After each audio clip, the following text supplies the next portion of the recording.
like somewhere they could just. I don't care about them. They could just find somewhere to sit.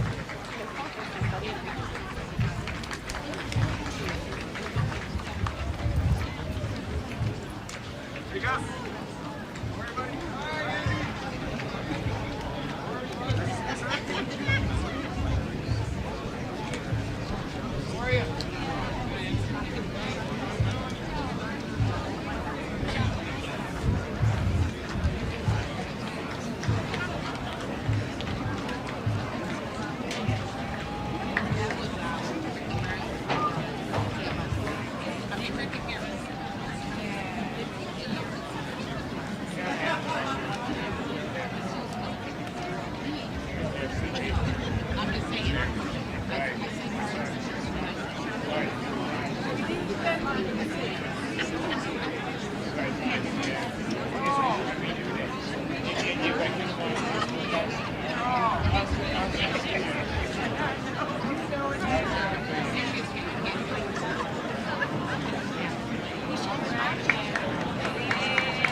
Ladies and gentlemen, will you please welcome the direct descendants of the soldiers of No. 2 Construction Battalion.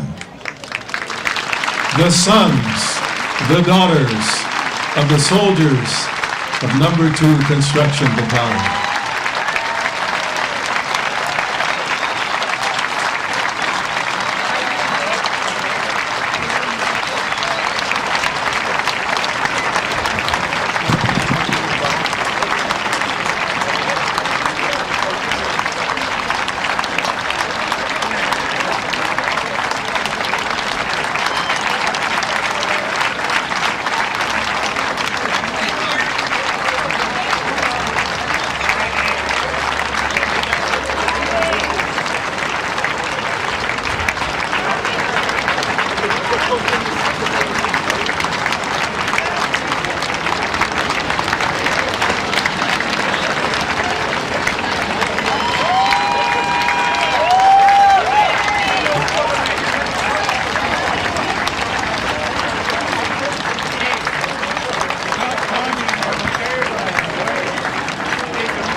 Now you tell me. Why didn't you tell me before? So I can bring it up to jump. I said, How you doing? good. Hey. Oh my goodness. All right. I see you all very Next time I'm going to bring the jump and I'm going to hold you to it.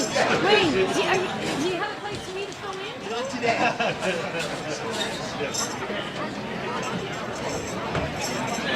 So like I said, Yeah, I'm with the mom. Okay. Yeah.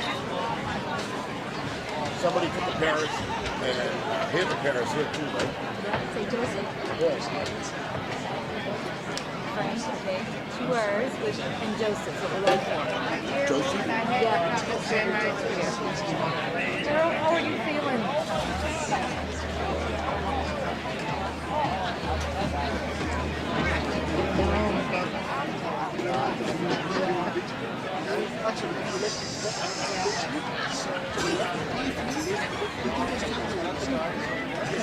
Girl, thank you for saying hello.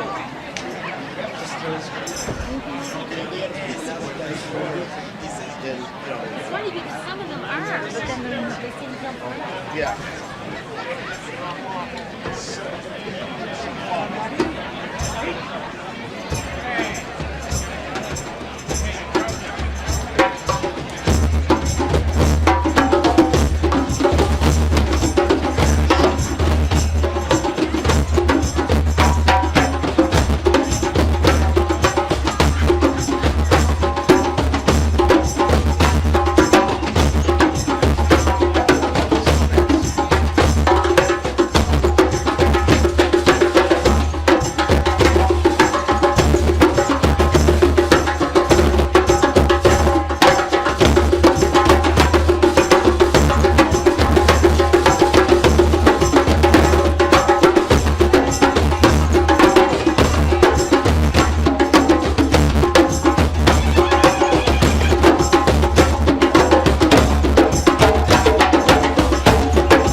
So do you want to go and pass them down to me?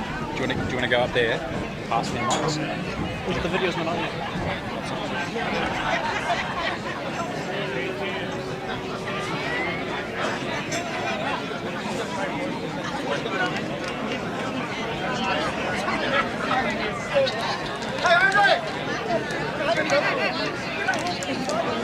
Oh, yeah. Do you know what she looks like? Okay.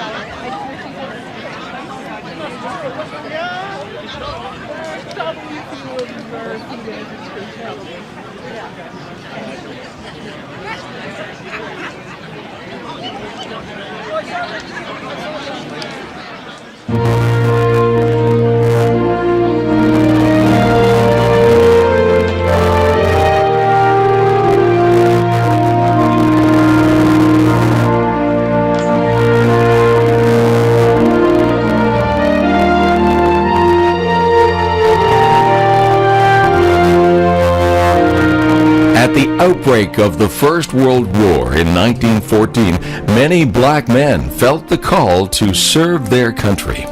Many were rejected due to anti-black racism. Some men were told that this is a white man's war, and others that we'll send for you when we need you. Throughout this experience, black Canadians were repeatedly denied the right to serve.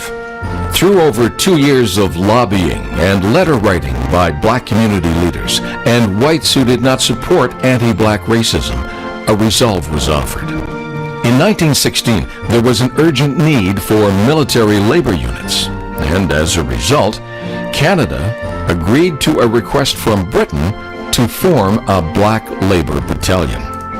No. 2 Construction Battalion was authorized on July 5, 1916. Recruiting began in the Maritimes on July 19th.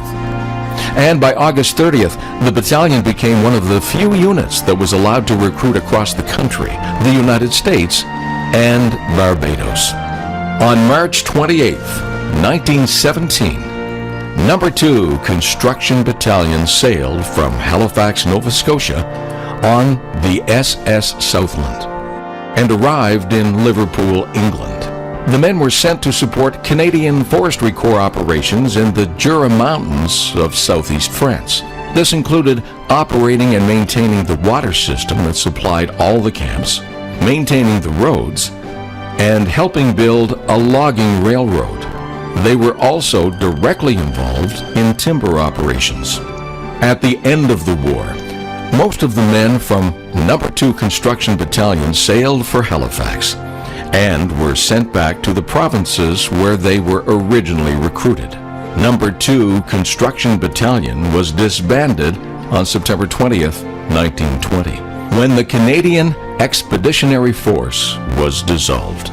The legacy of the battalion and the adversity they faced became a distant memory. Today, 106 years later, the Government of Canada will offer a formal apology. Long live No. 2 Construction Battalion.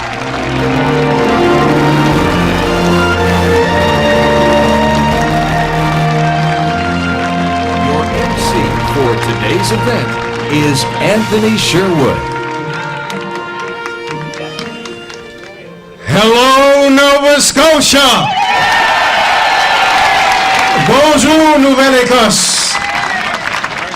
What a glorious day. Quel jour glorieux. The day has finally come. Good afternoon, everyone, and welcome to this very special event. Bonjour toutes à tous et bienvenue à cet événement très spécial. My name is Anthony Sherwood, and I'm truly honored to be your MC for today's event. Thank you.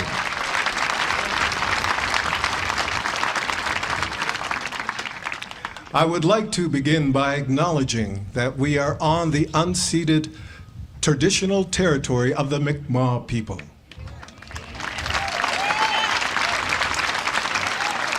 Je voudrais commencer par reconnaître que nous sommes sur le territoire traditionnel et non cédé du peuple Mi'kmaq. We are privileged and thankful to be holding this event today on the land that is covered by the historic treaties of peace and friendship.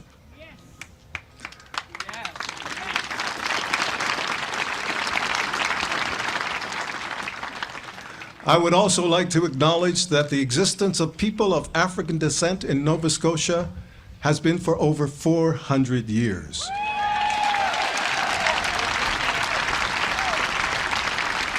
May we honor and offer gratitude to the ancestors who came before us to this land, their perseverance and fortitude to survive. May their history never be forgotten.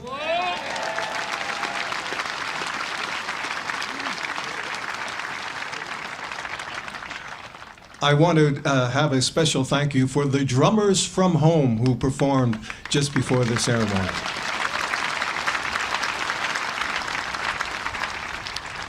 And now, ladies and gentlemen, I would ask if you would please stand, if you are able, for the procession of our VIPs. Je voudrais que tout le monde se lève, si vous êtes capable, pour nos invités distingués.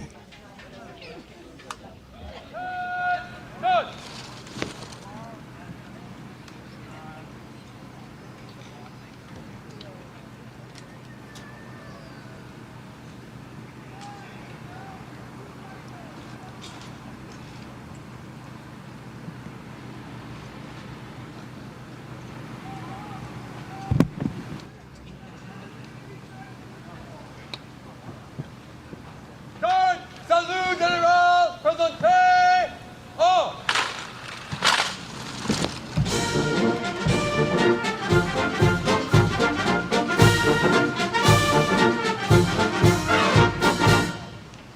À la pause. Oh.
Ladies and gentlemen, please welcome the Minister of National Defense, Honorable Anita Anand.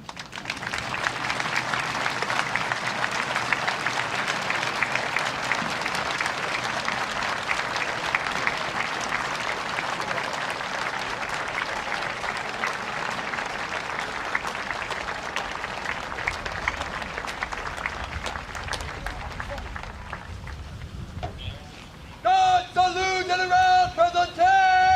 Oh.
Ladies and gentlemen, the Minister of Defense, the Honorable Anita Anand.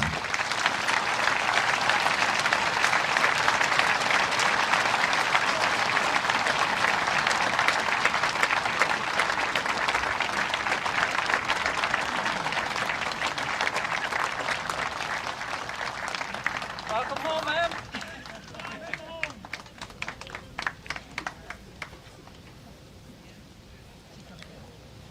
And please welcome the Lieutenant Governor of Nova Scotia, the Honorable Arthur LeBlanc.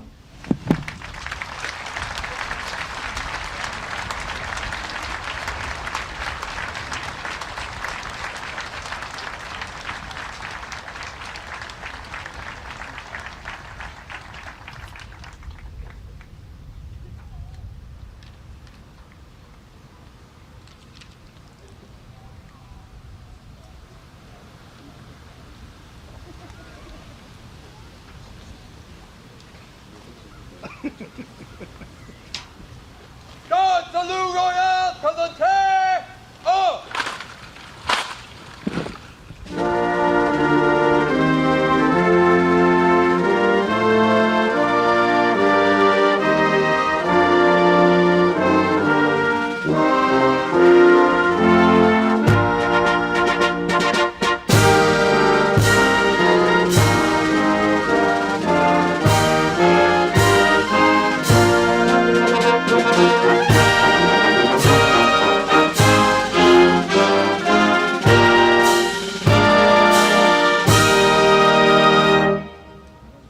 Garde à l'épaule. Oh!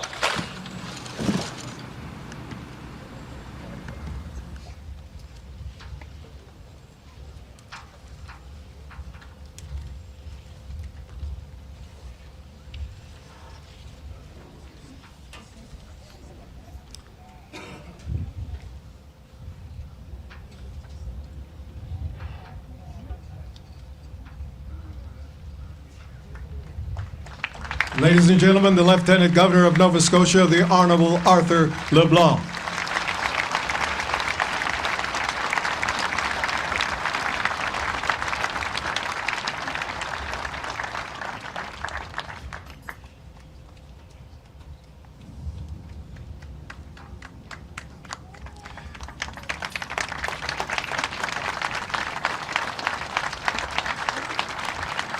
Ladies and gentlemen, at this time, we are extremely honored to present the Prime Minister of Canada, the Right Honorable Justin Trudeau.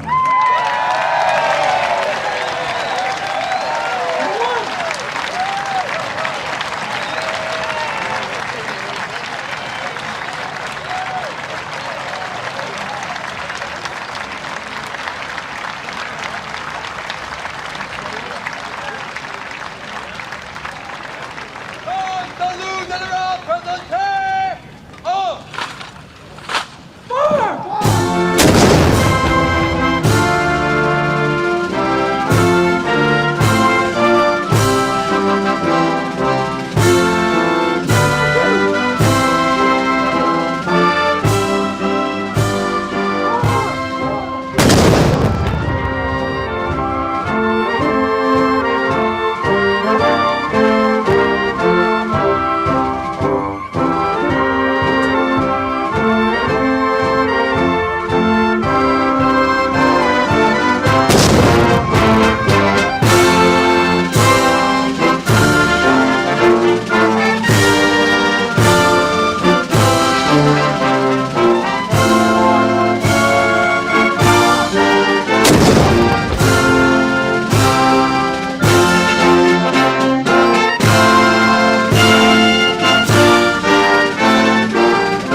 Number 2.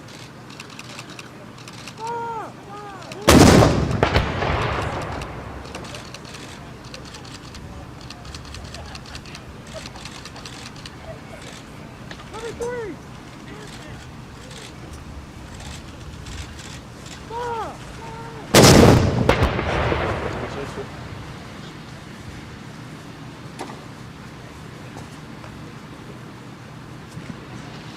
Number 1.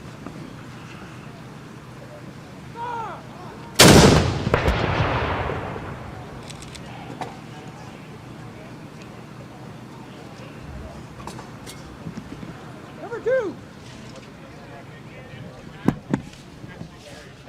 4.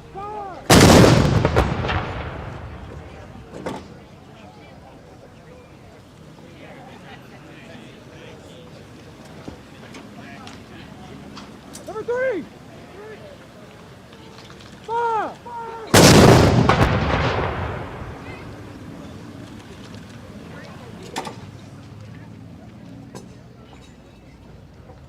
Number 1. 4.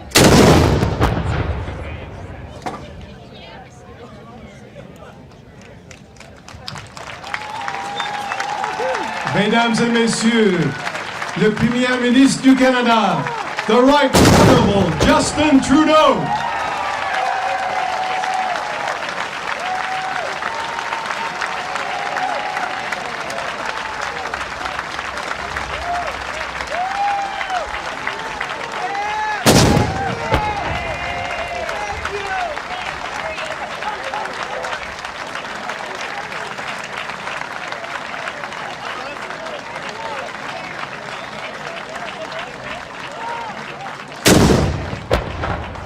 Please be seated.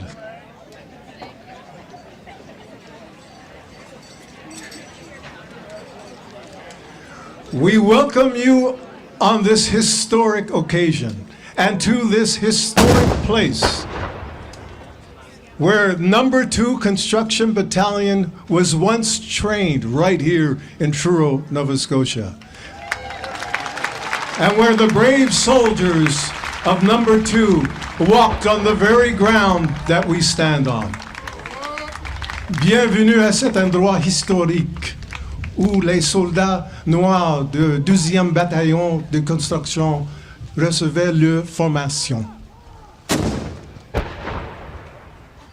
At this time, ladies and gentlemen, we'd like to introduce and welcome Honorable Captain Deborah Eisen, Elder with the Mi'kmaq Native Friendship Center. Please welcome her.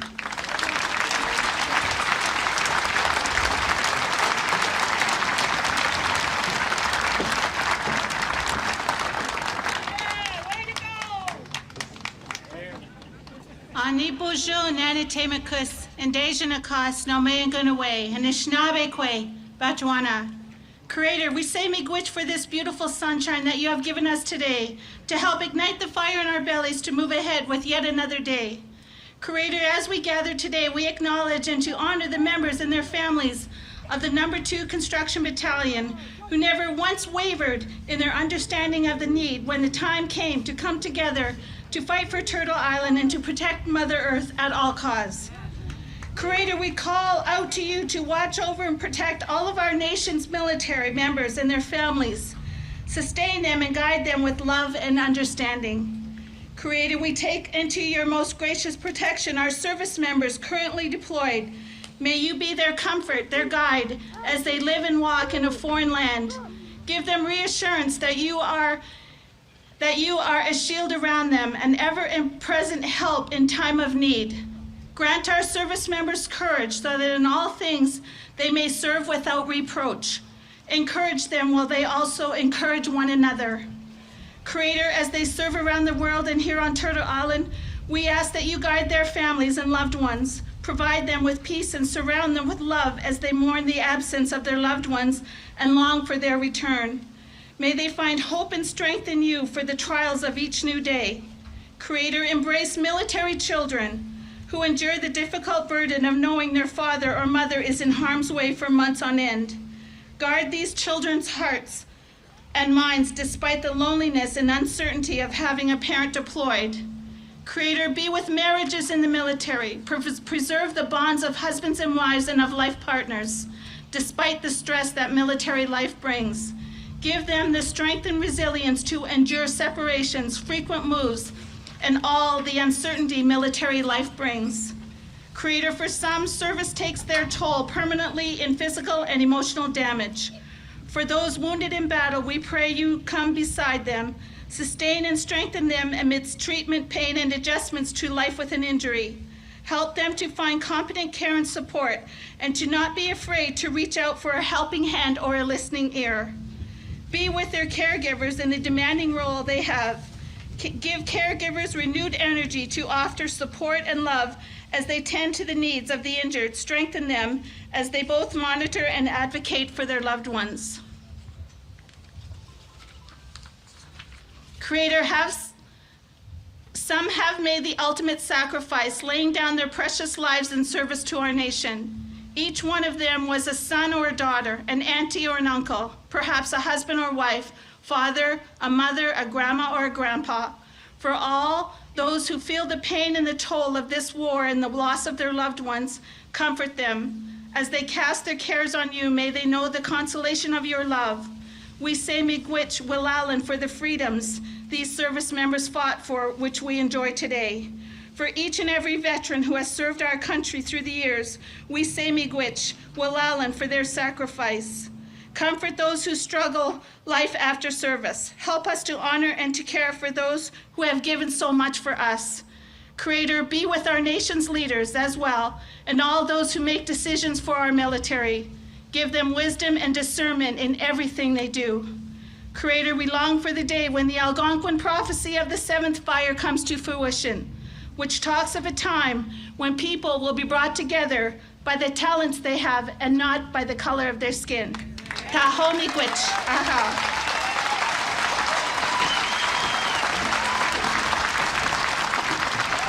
Thank you, Honorable Captain Deborah Eisen, for those wonderful words from the Mi'kmaq community.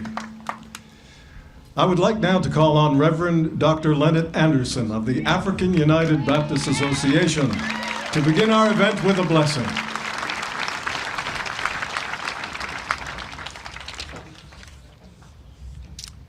Let us pray together. Most gracious and merciful Father, we stand on this sacred ground in humble adoration of your faithfulness. You are the God of our weary years and our silent tears. You are the defender of the weak, and you are for us.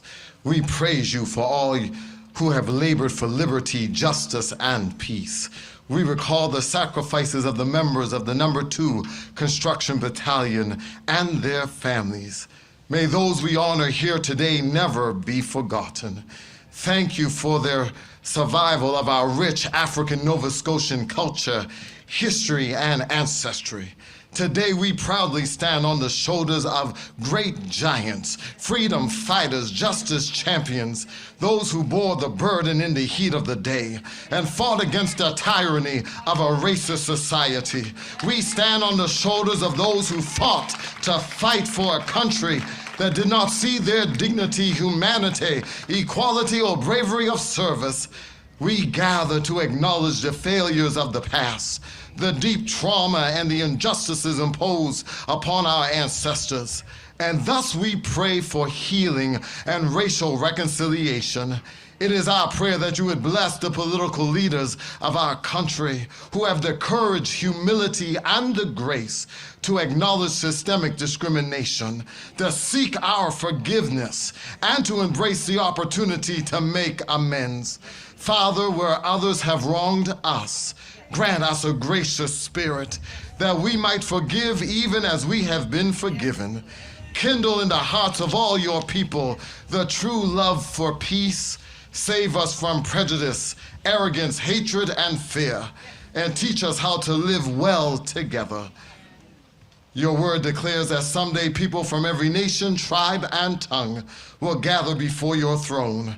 Until that day, search our hearts and enable us to see every person as a beautiful creation created in your image. This is our prayer as we seek to be ministers of reconciliation in the strong name of Jesus, our Savior, the Christ. Amen.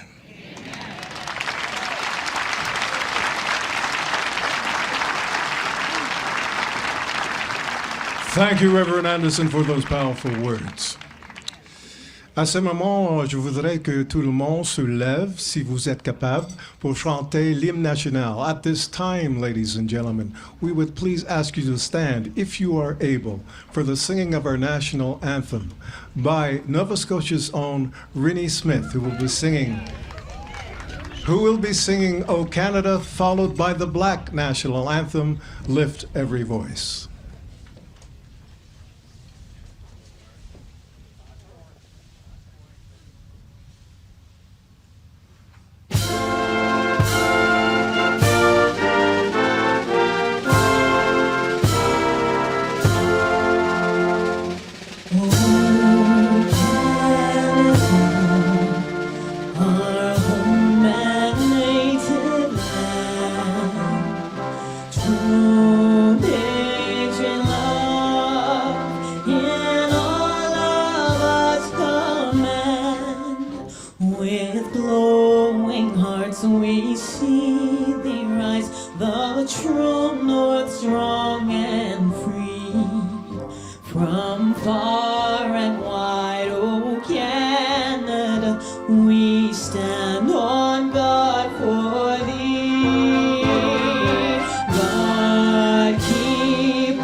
Smith.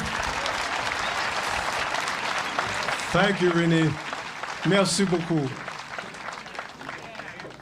À ce moment, je voudrais reconnaître les descendants des soldats noirs du 2e Bataillon de construction. At this time, I would like to recognize the descendants of the black soldiers of No.2 Construction Battalion who are here. I would ask if all the descendants would please rise to be recognized.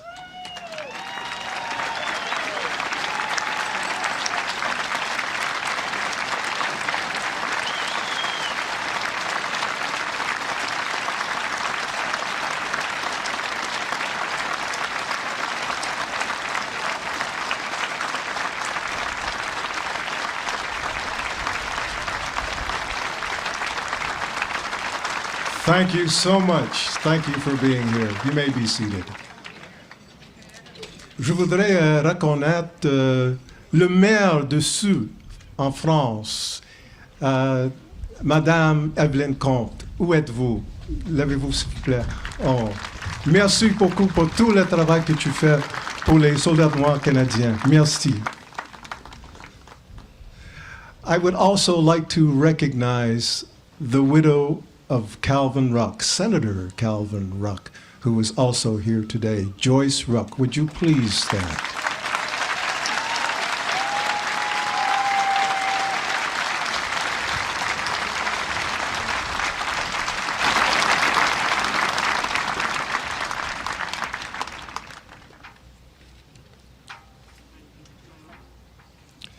Today marks a significant moment for Black Canadians as a national apology will be given by the Canadian government.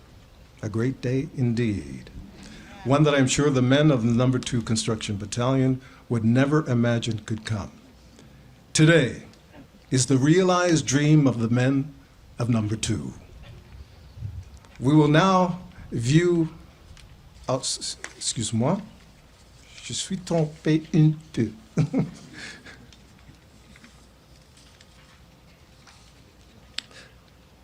Yes. At this particular time, we'd like to invite the Lieutenant Governor of Nova Scotia, the Honorable Arthur J. LeBlanc, to please come up and say a few words.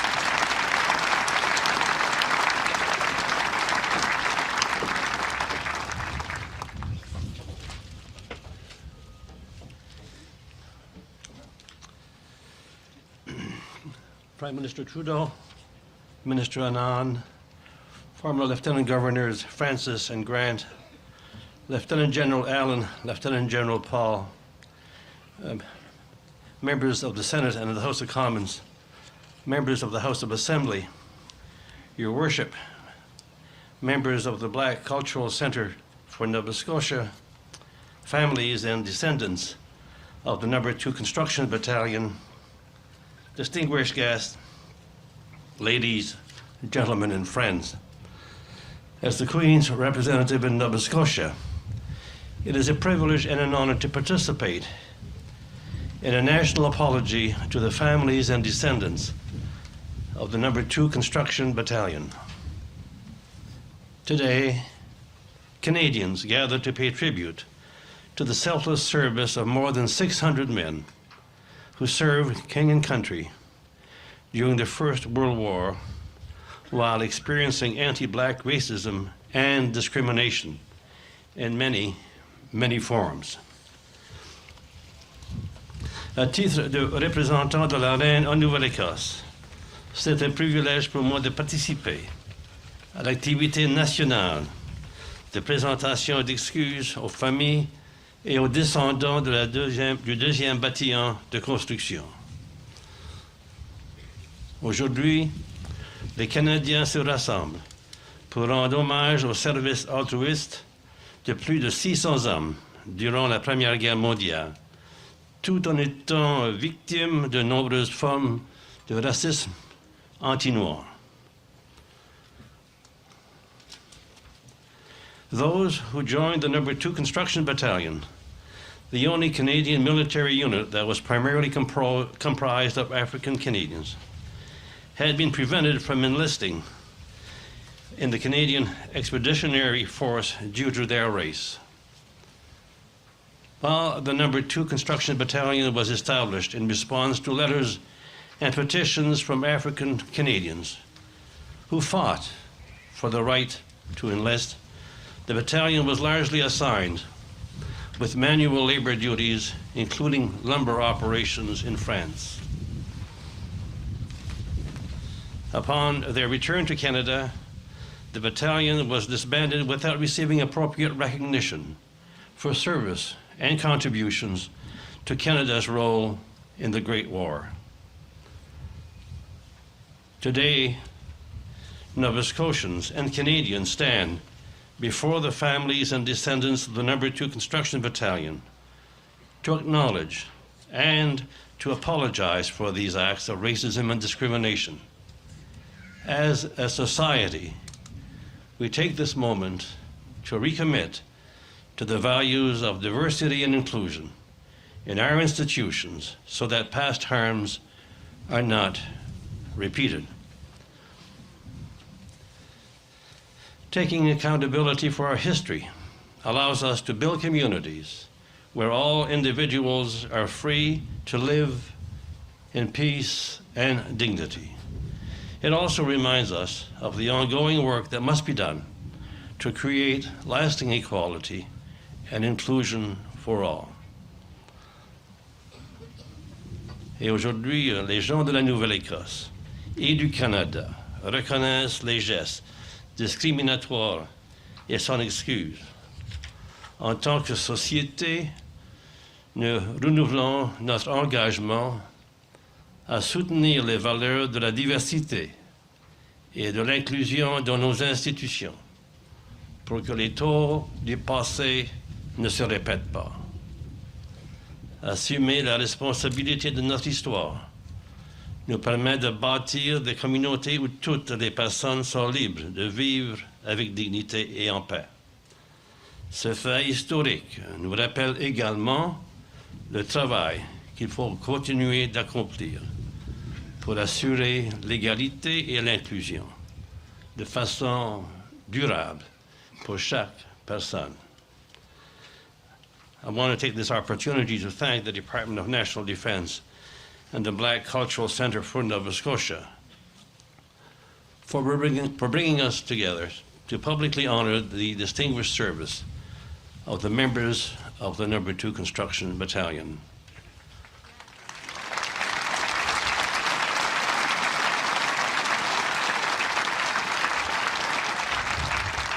Finally, and more importantly, I extend my heartfelt gratitude to the men who served in the No.2 Construction Battalion for their sacrifice, their perseverance, and their service to Canada. I also acknowledge the hardships endured by their families and descendants. May their legacies of service inspire all Canadians for generations to come. J'exprime ma profonde gratitude aux hommes qui ont servi le 2e bataillon de construction pour leur sacrifice, leur persévérance et leur service au Canada. Je reconnais également les épreuves qu'ont vécues leurs familles et leurs descendants. Puisse toute la valeur de leur service inspire tous les Canadiens et toutes les Canadiennes pour des générations à venir. Thank you. Merci. Walaliak.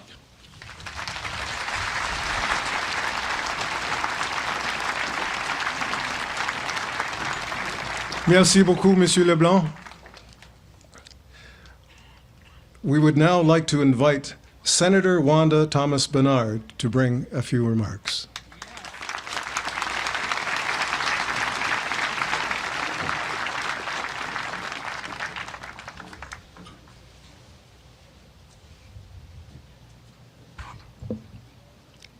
I have to bring this way down.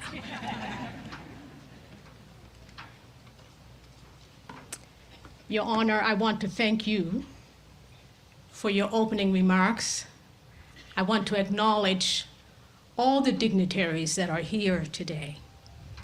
I want to especially acknowledge the descendants.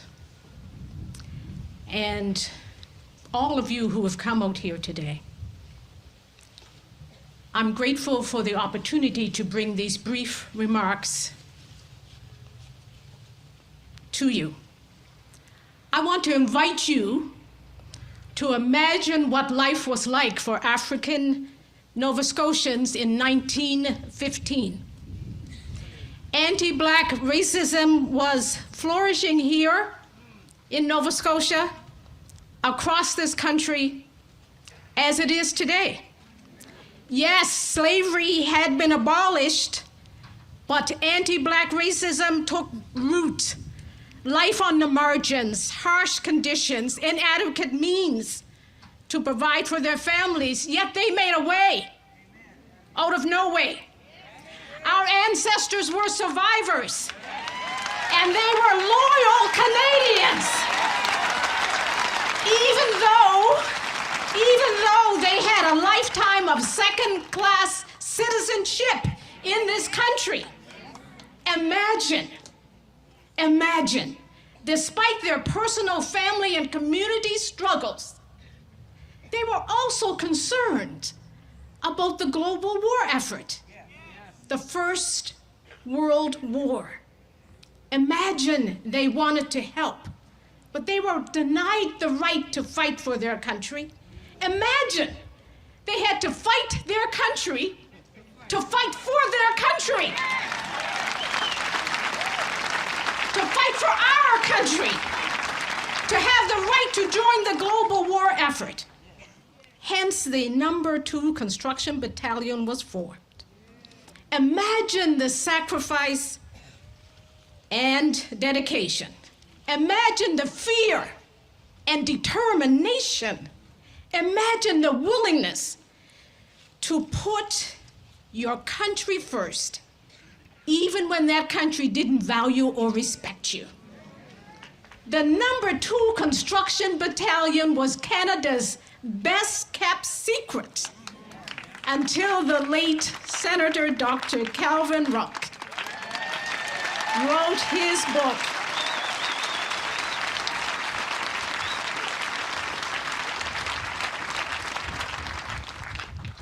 He wrote the book to tell their story. Imagine the impact on the members of the battalion that was still alive when that book was published. Imagine the impact of those who attended that reunion and the family members, the reunion that was organized by the Black Cultural Society. Imagine this impact on all Black Canadians, all of us. This place is filled today because it's had an impact on all of us. So today, folks, today we gather because this is a source of pride. Today we gather because their story, our story, is a source of inspiration. And what is happening right here, in this moment, at this time, on this day, I believe, is a source of critical hope. It's a source of critical hope for what may come next. What may come next. What the future may hold. Truly, this is a form of reparations for past harms. It truly is. And we thank you for that. We thank our government for that. We thank our community for that. This is one of the apologies owed to our people. It is the first apology to be given to our people. But I believe that our critical hope is that it will not be the last. This is acceptance and recognition of past harm. We know there's much more to be done. And African Canadians, Black Canadians from coast to coast to coast, expect more. Expect more reparations. Expect more to correct the wrongs that have been done. Expect more to correct the things that we're still living with. But today, as we honor the memory and the legacy of the No.2 Construction Battalion, as we remember the lives lost, as we remember the sacrifices made. Just for the day, I want to invite you to think, as you remember the past, think about what you will commit to do in the future. So today we gather in a spirit of critical hope. We gather in the context of collective work and responsibility, and we gather in the spirit of healing. Tomorrow starts the next journey to create pathways to better, brighter futures for all Canadians and all African Canadians. We will continue to build on this legacy. We will continue to build on the foundation that the No.2 Construction Battalion leaves for us. And I offer thanks and appreciation to all who have helped, who have labored to make today possible. And I look forward to what comes next. Thank you.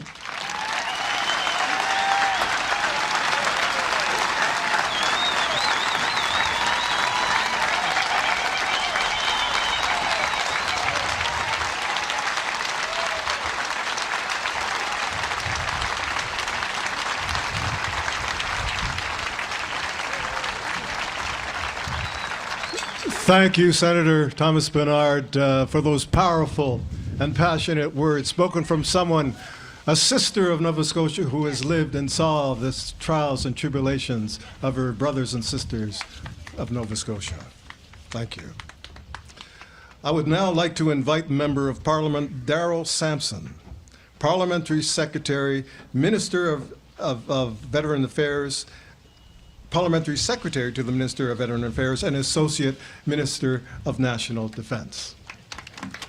Thank you, Anthony.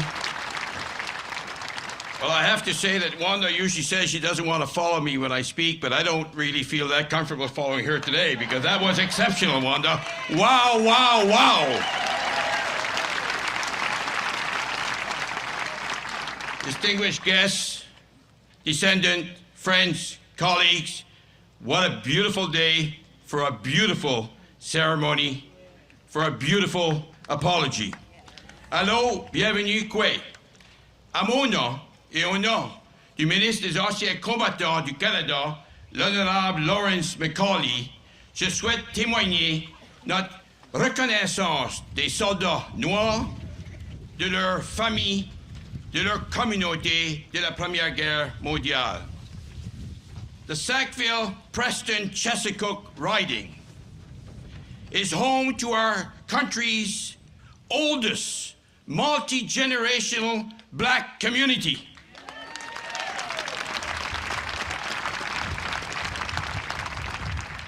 It is also home to our largest Black cultural center in Canada. I would like to take the opportunity to recognize the leadership the center has shown in honoring and commemorating No.2 Construction Battalion, headed by Russell Gross and Board Chair Brenda Francis.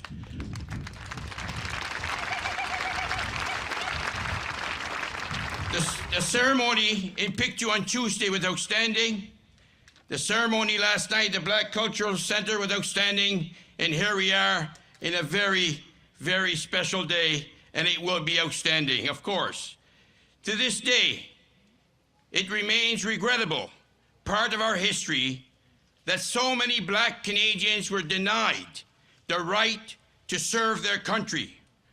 Let us take a moment to reflect on what that must have been for them to show up here on this land, wanting so badly to contribute, and at a time when all hands were desperately needed, but yet they were denied because of their color. Imagine, they had to fight for the right to fight for Canada, for our great country. May we always remember the service and sacrifice of our Black Canadians who fought so hard to serve in the First World War.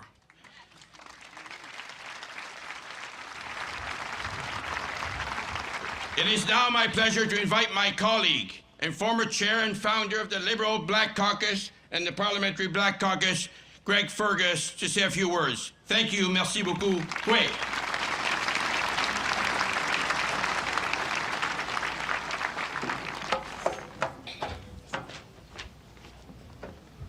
Merci beaucoup, mon cher frère Darrell, pour cette présentation. Chers invités distingués et surtout, les descendants des membres du 2e Battalion de construction. As Anthony said earlier, today we stand on the very grounds which the No. 2 Construction Battalion trained to prepare for the Great War, a war that threatened the safety of millions of people. The sad irony is that those brave members of the No. 2 Construction Battalion had to fight for their own rights before they could pursue the fight for the rights and freedoms of others, many of whom did not regard them as equals. Sadly, we are still working to combat such oppressive, systemic anti-Black racism, which continues to create barriers for Black Canadians in every sector, from access to housing and health care to employment opportunities. This event reminds us that the advocacy and the fighting for our rights matters.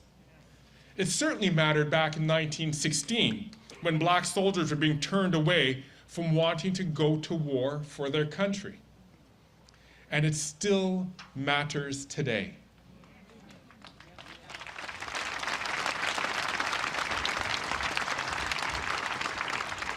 When we talk about the past, when we talk about the contributions and advocacy work of Black Canadians, that work is often left out. And make no mistake, Black history is Canadian history.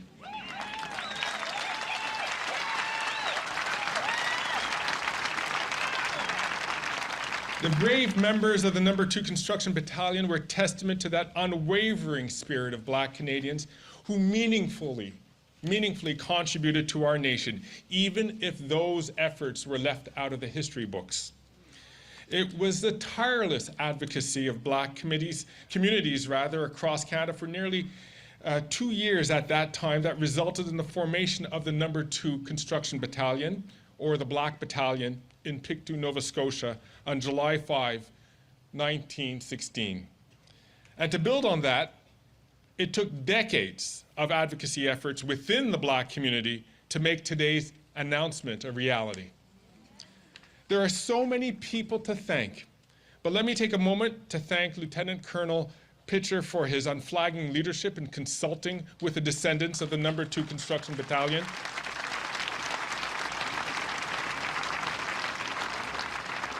I would also like to thank former Member of Parliament Gordon Earl, whose letter to Prime Minister Trudeau further solidified the need to make today happen. After the war, the men of the No. 2 Construction Battalion returned to Canada to face the same discrimination that they had experienced before leaving. Perhaps even more stinging, given that what they volunteered to do for their country. They were not given the hero's welcome they deserved. As a government and as a nation, we must work to ensure that the historical contributions and stories of Black Canadians are told and honored. Today's event is an important part of that, just like it was important to put the amazing Viola Desmond on a $10 bill 4 years ago.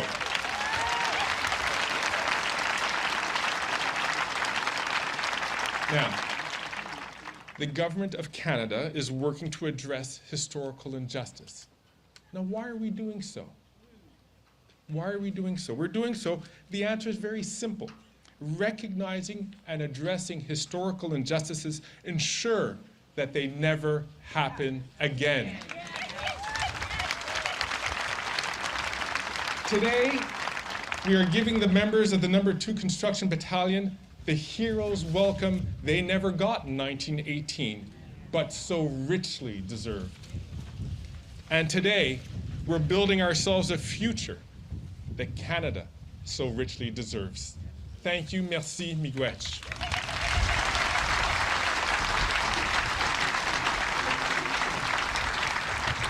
Thank you, members of Parliament Sampson and Fergus. We'd like to now welcome to the stage the Honourable Alan McMaster, Deputy Premier of Nova Scotia.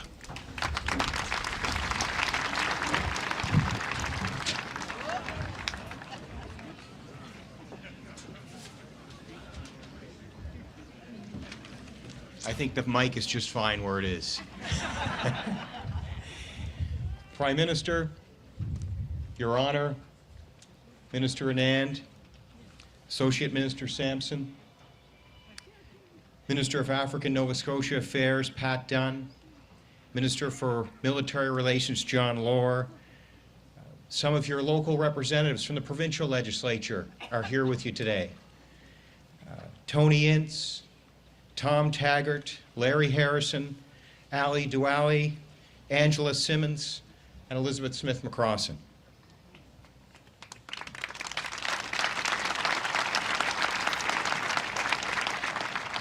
I want to also acknowledge Senator Bernard for her wonderful remarks, Parliamentary Secretary Fergus, Mayor Mills, Lieutenant General Allen, Lieutenant General Paul, Captain Eisen, Padre Chukwu, Reverend Anderson, descendants and family of No. 2 Construction Battalion, veterans, special guests, and friends. People of African descent have been in Nova Scotia for over 400 years. Let us take a moment to honor with gratitude those ancestors of African descent who came before us to this land. I speak today, thank you. Let us acknowledge them.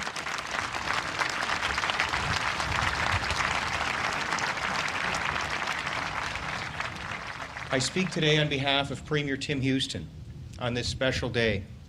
Military service is an honored and cherished tradition in Nova Scotia. During the First and Second World Wars, the Korean conflict, Afghanistan, and numerous other engagements, Nova Scotians have always answered the call to serve. In countless communities across Nova Scotia, the service of our veterans is commemorated annually on Remembrance Day.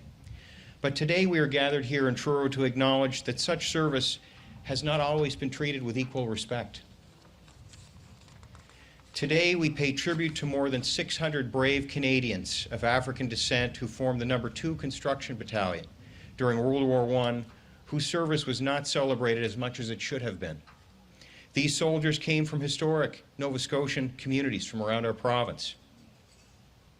The members of the No. 2 Construction Battalion served selflessly, even when their own country resisted their service. Indeed, they were not just fighting a war against other nations. They were fighting for diversity and inclusion within their own nation.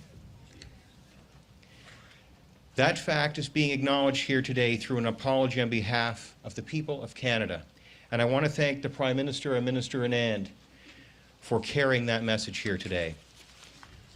This apology is another step in righting the historic racism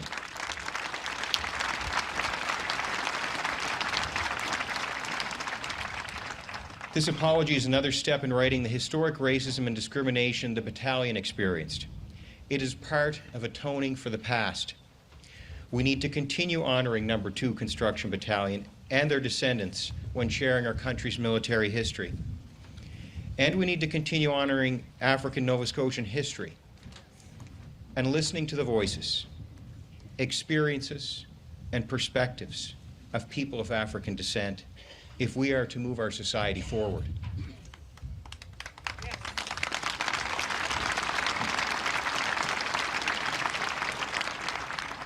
Nova Scotia is committed to acknowledging and removing the systemic racism and discrimination that still affects our communities. To do that, we must all work together in the spirit of cooperation.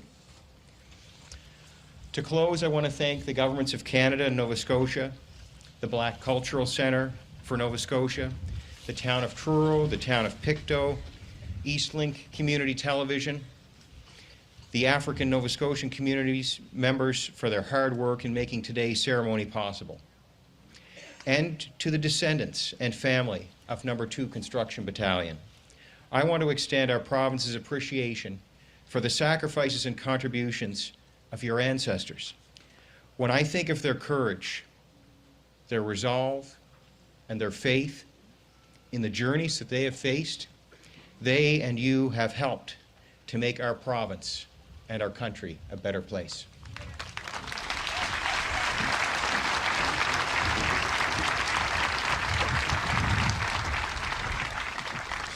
Thank you, Deputy Premier McMaster. I would like now to invite His Worship, Mayor Bill Mills of Truro, to bring remarks. Mayor.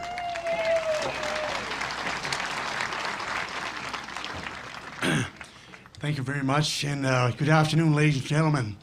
Sitting here today, looking at all of you out here, we are on a sports field. Actually, we are on a training ground for the 2nd Battalion. The sports field here, we've seen Friday night football. There was a touchdown. We've seen baseball games, home runs were hit. We've had track and field, and as a result, many athletic records for the province were set. The national apology today, in many ways, represents that. We have reached all those goals, and we exceed them, and we will continue to do so. Thank you on behalf of Truro Town Council and the citizens of Truro. It is my privilege to welcome all of the direct descendants of the No. 2 Construction Battalion. The Right Honourable Prime Minister of Canada, Justin Trudeau, the Honourable Anita Anand, Minister of National Defence, President of the Black Cultural Centre of Nova Scotia, Brenda Francis, Senator the Honourable Wanda Thomas Bernard, the Honourable Arthur LeBlanc, Lieutenant Governor of Nova Scotia, as you just heard from Deputy Premier of Nova Scotia, the Honourable Alan McMaster, also Vice Chief of Defence, Staff Lieutenant General Francis Allen, and all members of Parliament, members of the Legislative Assembly, all in attendance, my town council, welcome to Truro for this important event.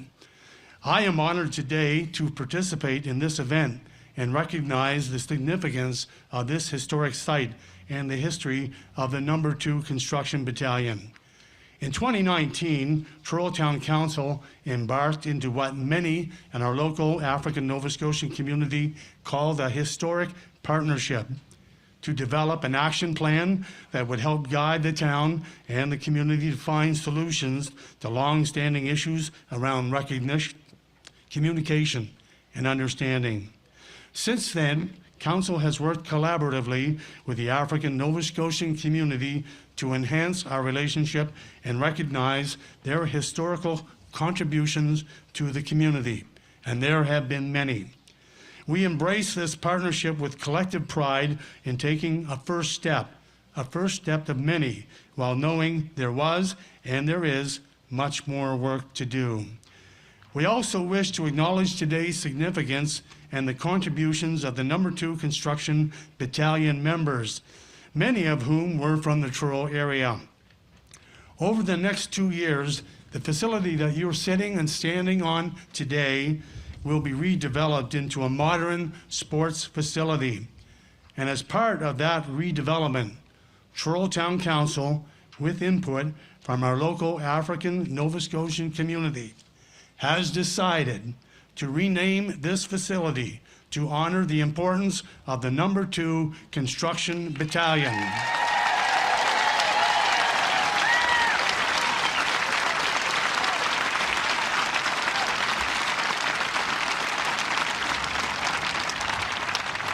Did I hear somebody say it's about time? I'd also like to mention, too, a permanent plaque will be installed as part of the renovation to highlight the importance and the significance of the No. 2 Construction Battalion during the First World War. This will be one way that we mark the significance of today and the contributions of the No. 2 Construction Battalion. And I will say on behalf of Council and our citizens, we are very proud to do so. Thank you. Merci beaucoup.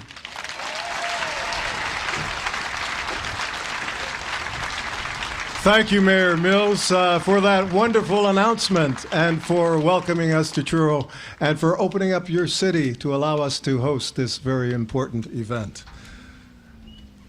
I would like to ask Brenda Francis, President of the Black Cultural Center of Nova Scotia, to come forward, please. Thank you, Brenda. Change has already taken place. Amen. The Right Honourable Prime Minister Justin Trudeau, the Honourable Defence Minister Anita Anand, Lieutenant Governor of Nova Scotia, the Honourable Arthur J. LeBlanc, Chief Justice of Defence Staff, Lieutenant General Francis Allen, descendants of No.2, excuse me, distinguished guests, ladies and gentlemen, on behalf of the Board of Directors and staff of the Black Culture Society and Centre of Nova Scotia, it is my honor to welcome you today to the National Apology and Remembrance event for No.2 Construction Battalion. I also respectfully acknowledge that this event is taking place in Mi'kma'ki, the ancestral and unceded territory of the Mi'kmaq people.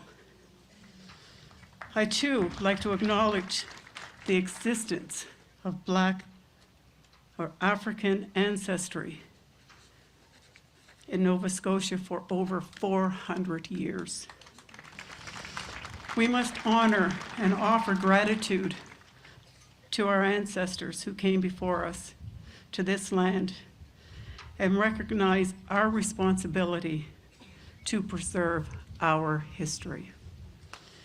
Distinguished guests, ladies and gentlemen, several decades ago, while working as a railway porter, the late Canadian Senator Calvin Ruck came across two young men wearing a distinctive lapel pin.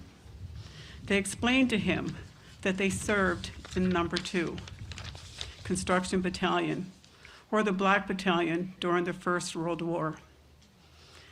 Mr. Ruck's interest was piqued, as he had never heard about this segregated battalion, predominantly made up of proud Black men who fought racism for their right to serve Canada and humanity at a critical juncture in world history. Senator Ruck, the Black Culture Society of Nova Scotia, and various individuals persevered with an agenda to ensure that the men of the Black Battalion received the validation and honor that they had been deprived of. Today, we are proud that all of their efforts have come to fruition in a manner that has harnessed the collective efforts of the community and the military as one organization. We therefore pay tribute to the memory of the late Senator Ruck and advocates such as the late Captain George Borden and Nova Scotia's first elected Member of Parliament, Mr. Gordon Earl, who still supports our efforts today. Prime Minister Trudeau, we take this opportunity to thank you and your team for heeding our call for an apology and proper acknowledgement of No.2 Construction Battalion. Over a year ago, you committed to this request, and Minister Anand reinforced this commitment in March, and here we are today. We also express sincere gratitude to Lieutenant Colonel Barry Pitcher. As co-chair of the National Apology Advisory Committee, Lieutenant Colonel Pitcher's commitment to see the materialization of this event has been unwavering. And his collaboration with community stakeholders have been worthy of emulation. You have demonstrated how the military establishment that rejected or segregated Black volunteers during the First World War, today welcomes them through units like the Princess Louise Fusiliers and is eager to correct yesterday's wrong. We also acknowledge the dedicated work by Mr. Russell Gross, Executive Director of the Black Culture Center of Nova Scotia and co-chair of the National Apology Advisory Committee. Russell, your leadership, ability to execute strategic plans, and tact in helping others understand anti-Black racism must be commended. You again have made us proud. Today that dedication continues as both men, Russell and Barry, are hard at work in the Operations Center, making sure this event proceeds as planned. Thank you, gentlemen. To all the relatives and descendants who have kept faith with us throughout the journey to get to this day, we say thank you. And in closing, this partnership will continue. The partnership with the Canadian government, the Canadian military, and Black community has only begun. Racial injustice and anti-Black racism must be redressed for all Black men and women serving our Canadian Armed Forces. And together, we will and can make a difference. Thank you.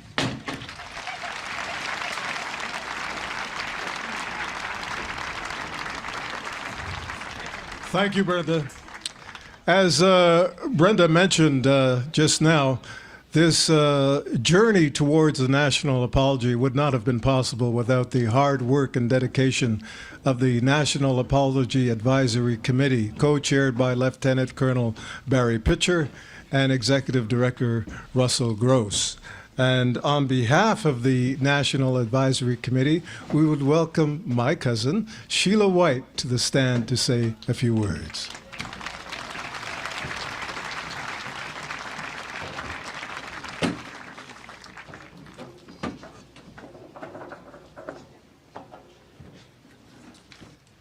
I was told to give a moment for the flags to be re-erected and unfurled. Your Excellency, Mr. Prime Minister, Madam Ministre, dignitaries and special guests, committee colleagues, fellow descendants, ladies and gentlemen, younger ladies and gentlemen, and all those watching from across Canada and watching on Eastlink cable, wherever they may be, or live streaming this event anywhere in the world. Greetings to one and all. Bonjour, mes amis, on behalf of the National Apology Advisory Committee. As a member of the committee, may I say what an honor and a privilege it has been to be part of the apology process leading up to this momentous day. The committee members are learned historians and academics, Black cultural leaders, colonels, and devoted Canadian military personnel, past and present, subject matter experts. They are authors, filmmakers, and descendants like me. I salute my committee colleagues. What an amazing group of volunteers.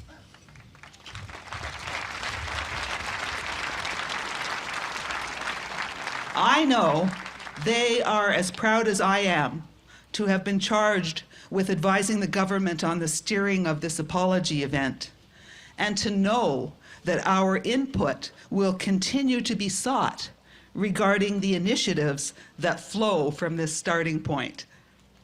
I would like to thank the Government of Canada for inviting us to be part of history.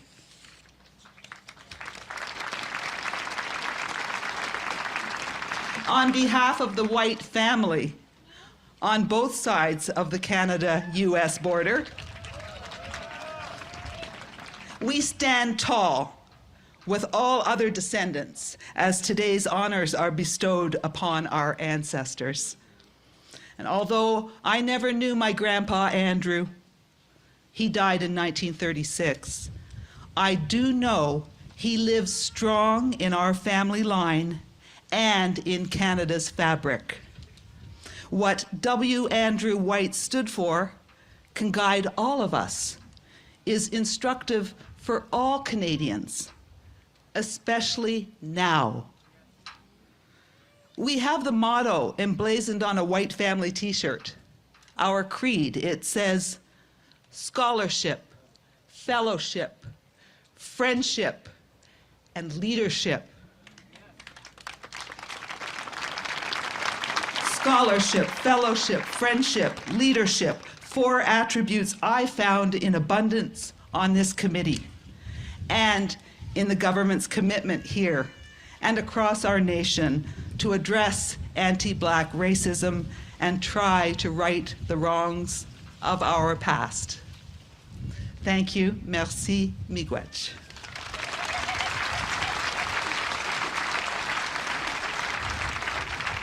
Thank you, Sheila. You've made our family proud. Thank you. At this time, we would like to enjoy a musical performance by the Stadacona Band. They'll be playing For My Country by Sergeant Nevin Patrick.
Thank you, Stadacona Band. Thank you very much. That tune was written by Sergeant Nevin Patrick as a special tribute to the No. 2 Construction Battalion and was also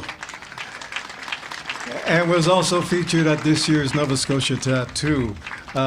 Sergeant Patrick is a Black Canadian officer serving for the Canadian Armed Forces, and I believe he is here. If he would please stand and be recognized. Hey.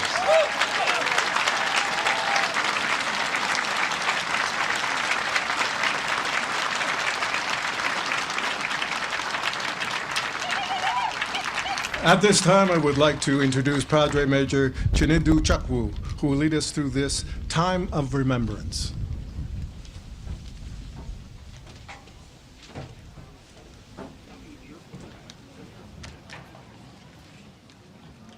Bonjour tout le monde, mesdames et messieurs. Serving the soldiers of No. 2 Construction Battalion was Honorary Captain William Andrew White, a revered Baptist minister and an outspoken advocate for the rights of Black Nova Scotians. He became Padre White, their military chaplain, and one of the first Black officers in the entire Canadian Expeditionary Force.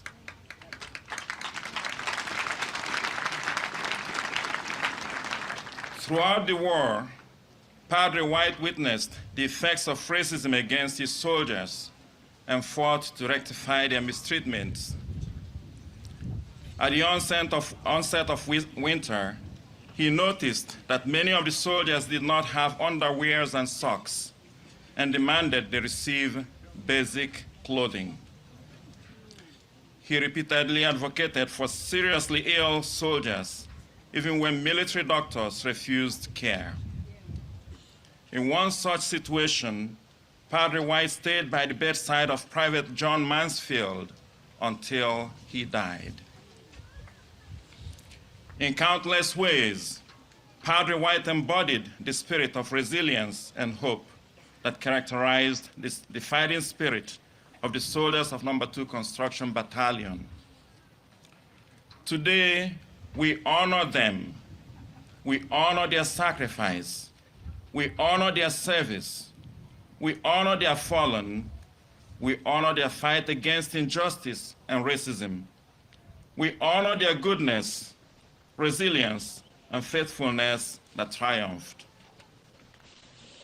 And now, respecting the freedom of conscience, spirituality, and religion of each person present, please spend these next moments either in prayer or in silent reflection as others pray. Almighty Creator, today we give thanks for the soldiers of No. 2 Construction Battalion. We celebrate their eagerness to fight for country, their commitment to duty, and their resolve to overcome discrimination.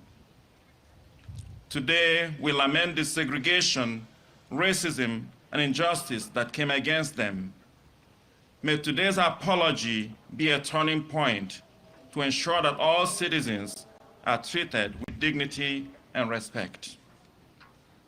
As we make a commitment to amend for past wrongs, we pray for the descendants of the soldiers of the No. 2 Construction Battalion. May today mark a milestone in the process of healing and the renewed sense of pride in the achievements of their forebears. Today we give thanks for the Black community. May they be proud of who they are, proud of their achievements, proud of their place as an integral part of Canadian society. Lead us, we pray, as a nation committed to end discrimination and injustice and to foster new pathways to justice, healing, and peace. Amen.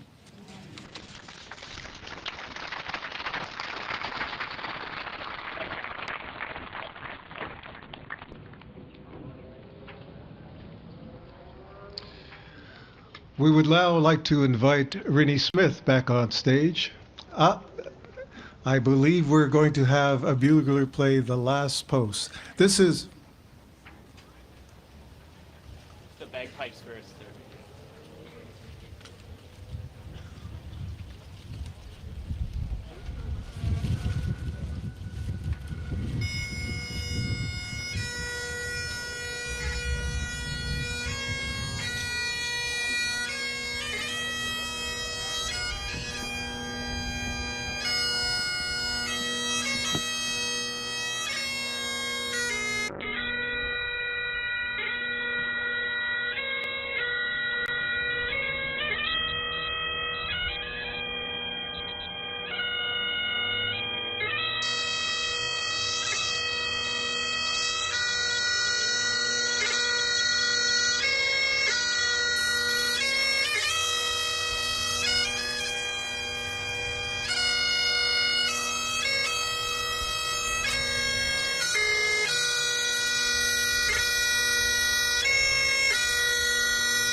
Thank you. You may be seated.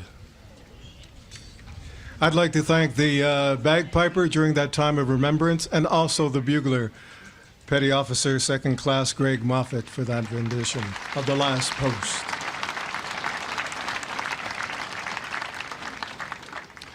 Earlier, I introduced the Mayor of Soult, France, where several of black soldiers from the No. 2 Construction Battalion are buried. In 2018, I had the honor of visiting that small village where the soldiers were buried and visited their graves. And during that time of remembrance, I reflected upon my trip to France and visiting those graves. And I thank again the Mayor of Soult, Madame Evelyn Comte, for her dedication to the memory of those brave soldiers. Thank you.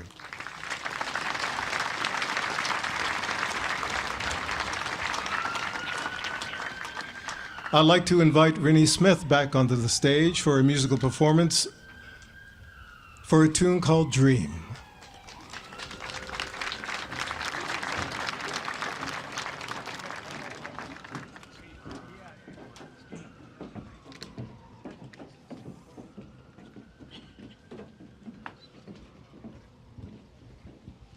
Everybody, Mike and Mahalia Smith.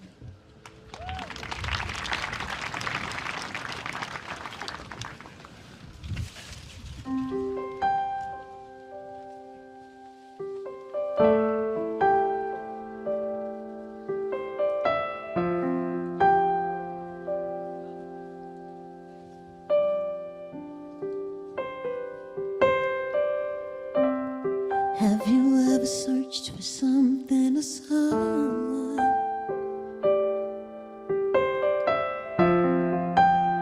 to make your dreams come true? And have you ever hoped for a hero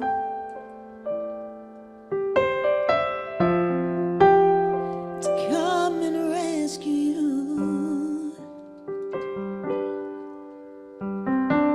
Have you ever searched for something or someone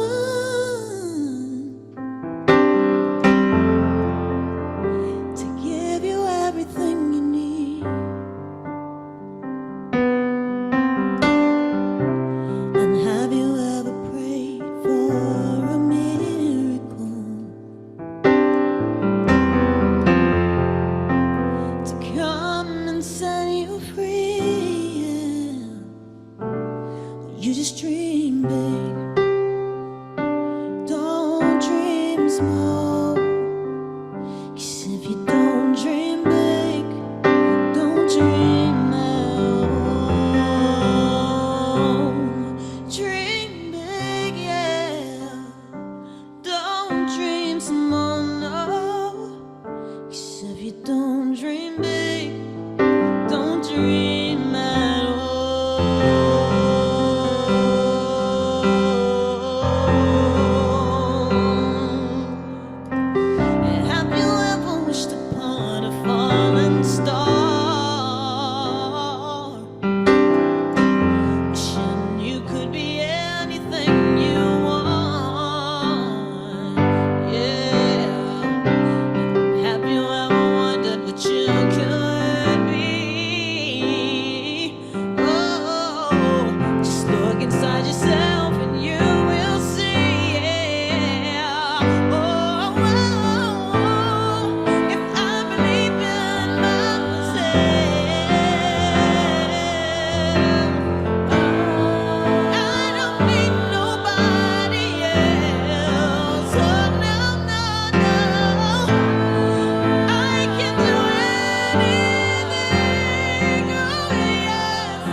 'Cause if you don't dream big, don't dream at all.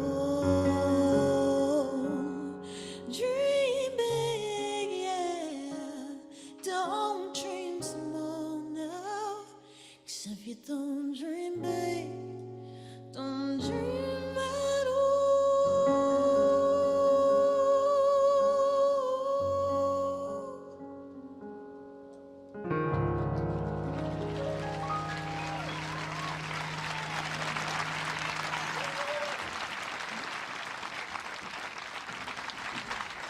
Thank you, Rennie. Thank you very much. Today marks a significant moment for Black Canadians as a national apology will be given by the Canadian government. I'm a seventh-generation African Nova Scotian. I stand before you as a humble servant of my ancestors who have to overcome great obstacles in order to survive. Several years ago, I produced a film about the No. 2 Construction Battalion based on my great-uncle's diary, Honor Before Glory.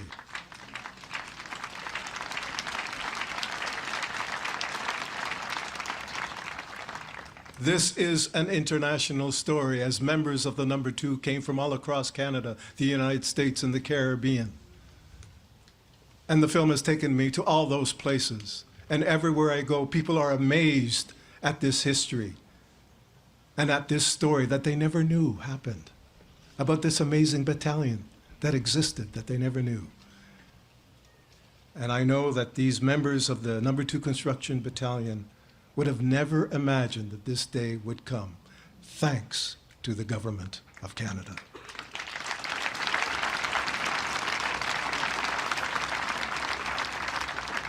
We will now view the Black Soldier's Lament by the late Captain George Borden, who was a tireless advocate of No. 2 Construction Battalion.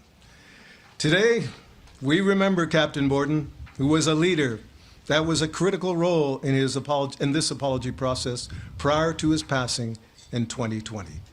Ladies and gentlemen, Black Soldier's Lament.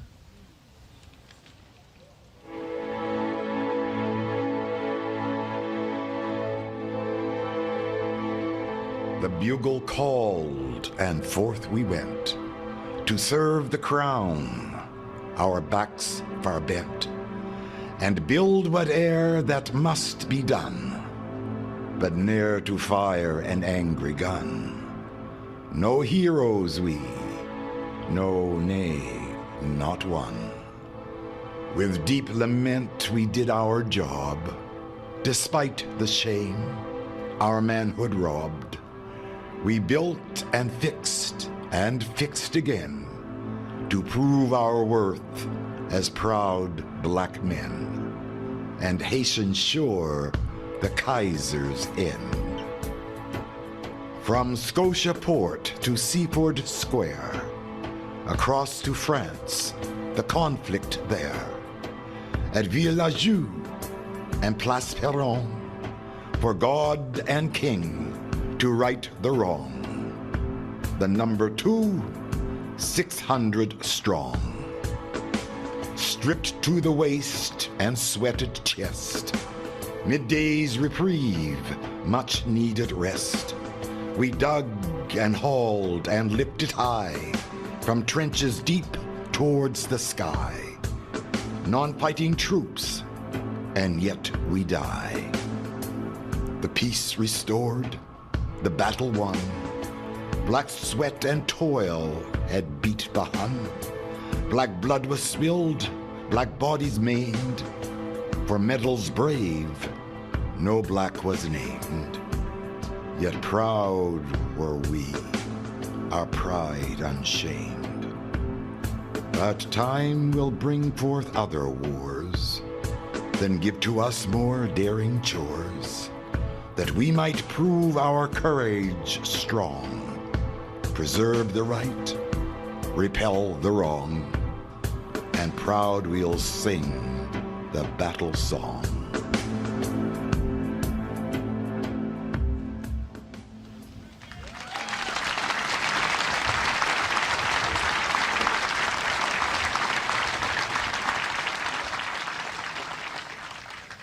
Ladies and gentlemen, at this time, it gives me great honor and pride to introduce to you our Prime Minister of Canada, the Right Honourable Justin Trudeau.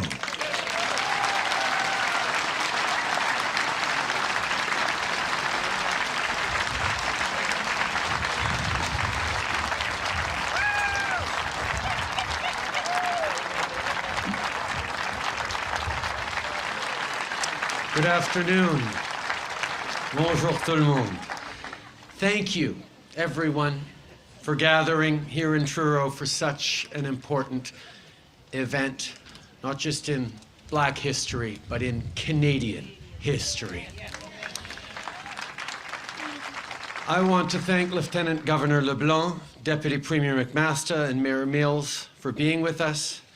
Thank you to Minister Anand and Minister Sajjan for all the work you've done to make today happen. And thank you to our Black Caucus and Nova Scotia Caucus members. But none of us would be here today without the important work of the descendants of No. 2 Construction Battalion, the members of the National Apology Advisory Committee, many people from the African Nova Scotian community and members of the Black community across Canada, Russell Gross and the Black Cultural Centre for Nova Scotia, and Lieutenant Colonel Barry Pitcher from the Canadian Armed Forces. Thank you all.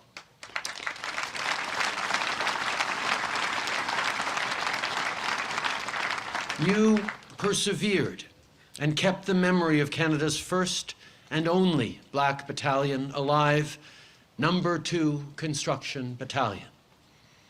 We are here to accept responsibility for mistakes of the past and to pledge ourselves to working every day to build a better future. Aujourd'hui, c'est une journée historique. Et je suis heureux de voir les descendants, mais je suis aussi heureux de voir tellement de jeunes ici présents aujourd'hui, y compris mon fils Xavier. Among the most selfless things a person can do is stand up and volunteer to fight for their country, to risk your life, to defend your values and your loved ones is an act of extraordinary bravery, of honor, of sacrifice, of loyalty. When the First World War broke out in Europe and Canada joined the fight, men from across the country flocked to enlist. Among those brave volunteers were hundreds of young Black men, eager to serve, who loved Canada and were ready to take up arms to defend king and country. They were willing and able patriots who wanted to serve. Des centaines de jeunes hommes venant des communautés noires voulaient servir leur pays et protéger la liberté qui nous est chère. Ils voulaient lutter avec honneur contre la tyrannie et l'oppression. Mais presque tous les volontaires venant des communautés noires se sont vus refuser l'honneur de servir leur pays. In repeated acts of discrimination and racism, almost every single Black volunteer was turned away and denied the honor of serving their country. In one instance, a group of 50 Black volunteers journeyed from Sydney to New Glasgow by train and waited all day at the recruiting office only to be told that this was a white man's war. Those recruiters did not see men willing to fight for our collective freedom. They only saw the color of their skin. Back then, there were unwritten laws of segregation, but some were more explicit. In 1910, when the Naval Service of Canada was founded, its recruitment practices excluded non-white members. And while there was no official policy for the Canadian Expeditionary Forces, it was left up to commanding officers who repeatedly turned black volunteers away. These shameful, discriminatory practices did not go unnoticed by the public. Letters came from across the country demanding to know why black men could not enlist. In 1915, George Morton from Hamilton, wrote the Minister of Militia and Defense to speak out on behalf of his fellow black citizens. I quote, "They think they should be permitted, in common with other peoples, to perform their part and do their share in this great conflict." He stated that black men wanted to work out their own destiny and were anxious to serve in this critical crisis in the country's history. What more devotion to country could we have asked for? And yet, senior military leadership at the time continued to turn a deaf ear. How quickly the military leadership of the day had forgotten the history of black soldiers. For over a century, black soldiers had sacrificed so much to serve this place they called home. Durant la guerre de 1812, les soldats noirs ont défendu le Haut-Canada. En 1859, William Edward Hall, le fils d'anciens esclaves, a été l'un des premiers Canadiens à recevoir la Croix de Victoria pour sa bravoure.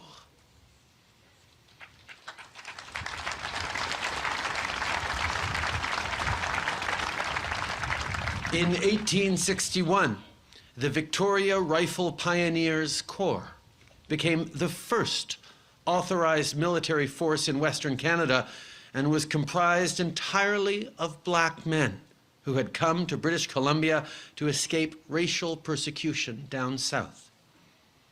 By the time of the First World War, Canada already had a long history of loyal black military service.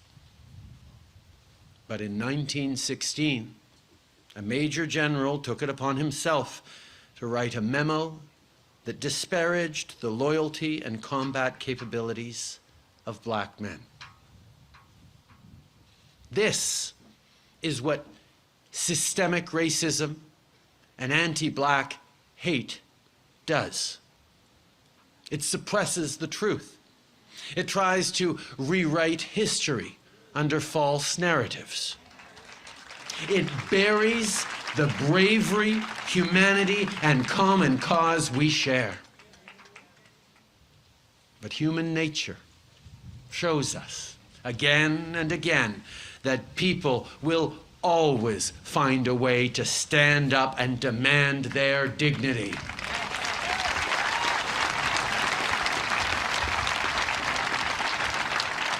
And the black men who wanted to serve never gave up. Le racisme systémique et la haine envers les communautés noires contribuent à supprimer la vérité. Mais la nature humaine nous a montré plusieurs fois que les gens trouveront toujours le moyen de se lever et de réclamer leur dignité.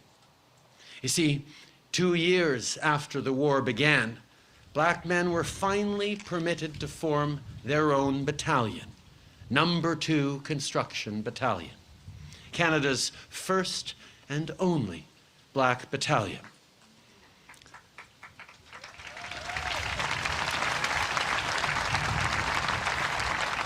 While many members were from around here in Nova Scotia, black men and boys traveled from across the country to enlist. 2 sons of the famous cowboy John Ware, Arthur and William, came all the way from the family's Calgary homestead. Environ 600 patriotes de tout le pays sont venus ici, à Truro, pour recevoir un entraînement. Ils ont fièrement revêtu l'uniforme du corps expéditionnaire canadien après 2 ans de refus. Mais ils n'ont jamais eu les mêmes possibilités ni le même soutien que leurs homologues blancs. When these black men had answered the call of duty, they had dreamt of fighting on the front lines. But instead, they were deployed to Europe as a labor unit. They had to sail on a separate ship and were sent to the Jura Mountains of southeastern France, where they joined the Canadian Forestry Corps. They did grueling work, and their contributions were invaluable to the war effort. The lumber they cut lined the trenches on the front lines, became railway ties, and was even used in aircraft. Thanks to their faithful and disciplined work, the mills produced double the lumber of other comparable units. But still, they had to live in segregated camps and without proper medical care, rations, or equipment. 23 members of the battalion died in Europe, their lives lost while serving their country. And when the war was over and the battalion came home, the living were never given the hero's welcome they deserved. À leur retour, les membres du 2e bataillon de construction n'ont jamais reçu l'accueil en héros qu'ils méritaient. In the poem we just heard, Black Soldier's Lament by Captain George Borden, the opening lines are haunting. The bugle called, and forth we went, to serve the crown, our backs far bent, and build whate'er that must be done, but ne'er to fire an angry gun. No heroes we, nay, not one. That last line. How could they not be seen as heroes?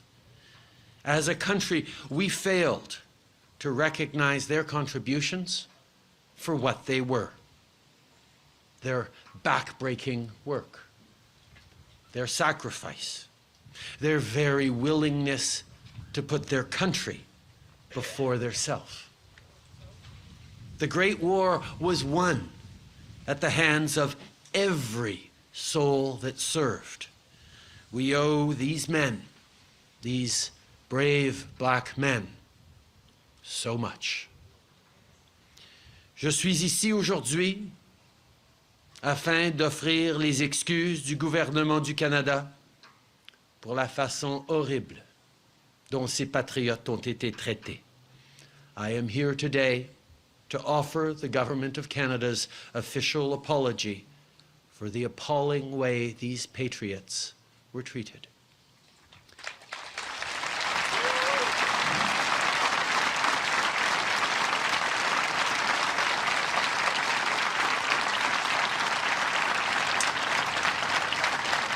For the overt racism of turning black volunteers away when they offered to sacrifice their lives for all, we are sorry.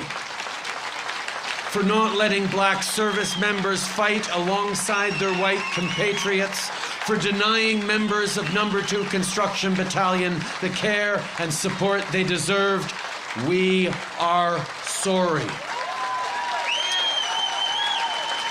For failing to honor and commemorate the contributions of the members of No. 2 Construction Battalion and their descendants, for the blatant anti-black hate and systemic racism that denied these men dignity in life and in death, we are sorry.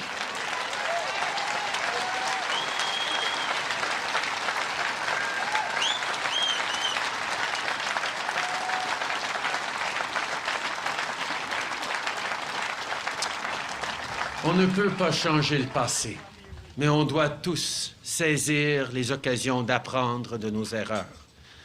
Malheureusement, on sait qu'un trop grand nombre de membres des Forces armées canadiennes sont encore confrontés au racisme systémique et à la discrimination, y compris le racisme envers les communautés noires. We are committed to meaningful change where the dignity of all service members in the Canadian Armed Forces is upheld. Where everyone is welcome, where everyone can rise through the ranks, where everyone has opportunities to distinguish themselves.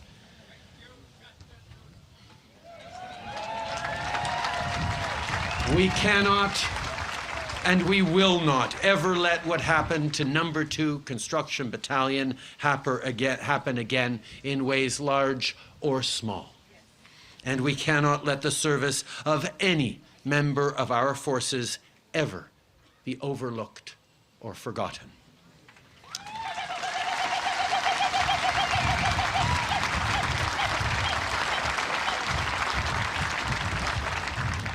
Today, very little would be known of the battalion's legacy if it weren't for the efforts of their steadfast descendants, relentless historians, and Black leaders.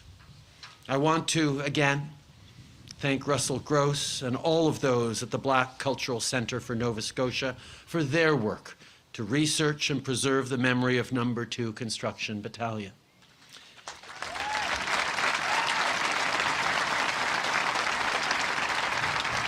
I also want to particularly thank former Member of Parliament for Halifax West, Gordon Earl, for his dedication to commemorating the battalion.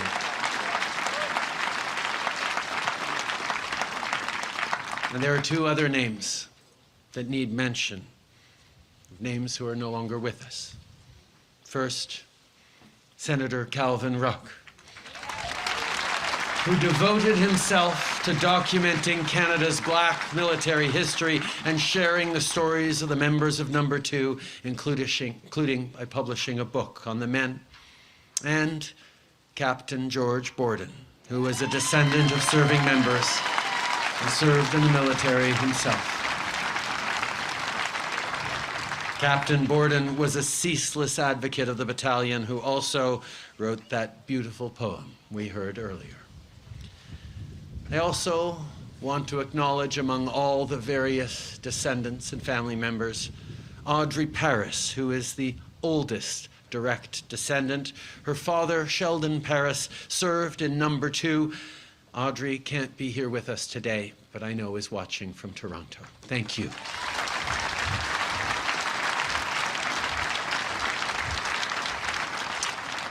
Over the past few decades, efforts have been made to recognize the battalion, including exhibitions, publications, Parks Canada events, and a stamp.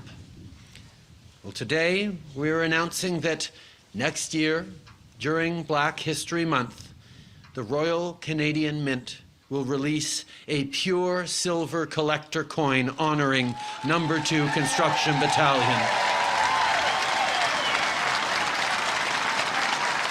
which will allow Canadians, no matter where they live, to be part of remembering this extraordinary legacy. L'année prochaine, pendant le mois de l'histoire des Noirs, la monnaie royale canadienne va émettre une pièce de collection en argent pur, en l'honneur du 2e bataillon de construction, pour permettre aux Canadiens de tout le pays de participer à la commémoration de son héritage. Aujourd'hui, j'espère que tous les Canadiens vont faire des recherches sur nos histoires non écrites et non racontées. Il y a des histoires comme celle du 2e bataillon qui nous montrent que la force et la résilience de notre humanité commune ne se résument pas à la couleur de notre peau. All members of the Canadian Armed Forces fight under the same flag. Our flag may have changed since the First World War, but what we stand for never has. Freedom, peace, justice, fairness, and hope. This is the promise of Canada. And while we still have work to do, this should always be what we fight for at home and around the world.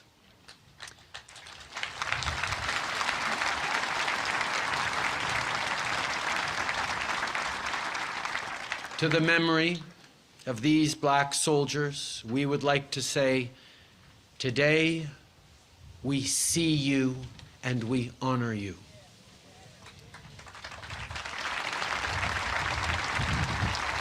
And to their descendants, we hope you see yourselves as you are, heirs to the memory of true Canadian heroes.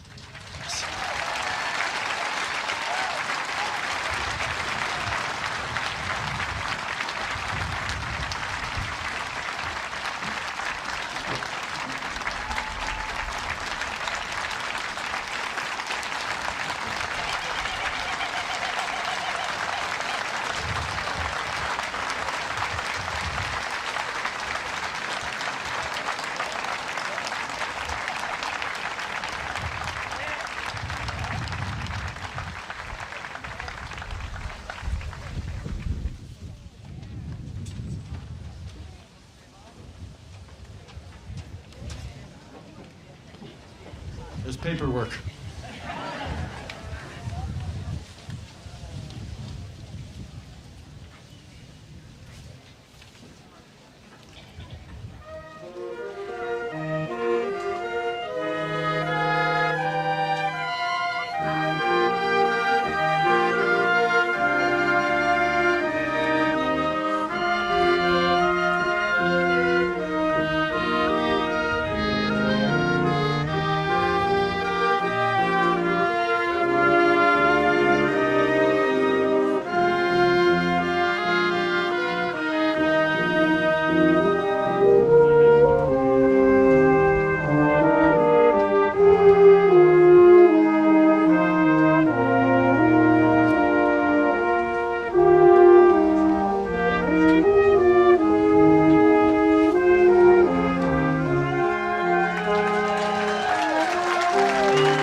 Wow.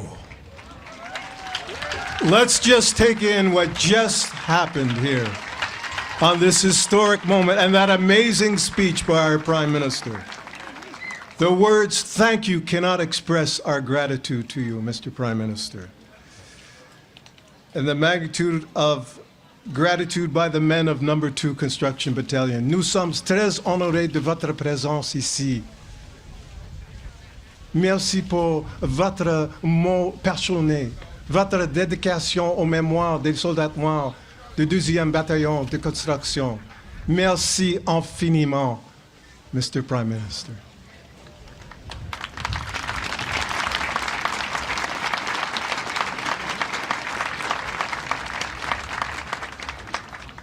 It is my great honor to introduce to you now the Minister of National Defense, the Honorable Anita Anand.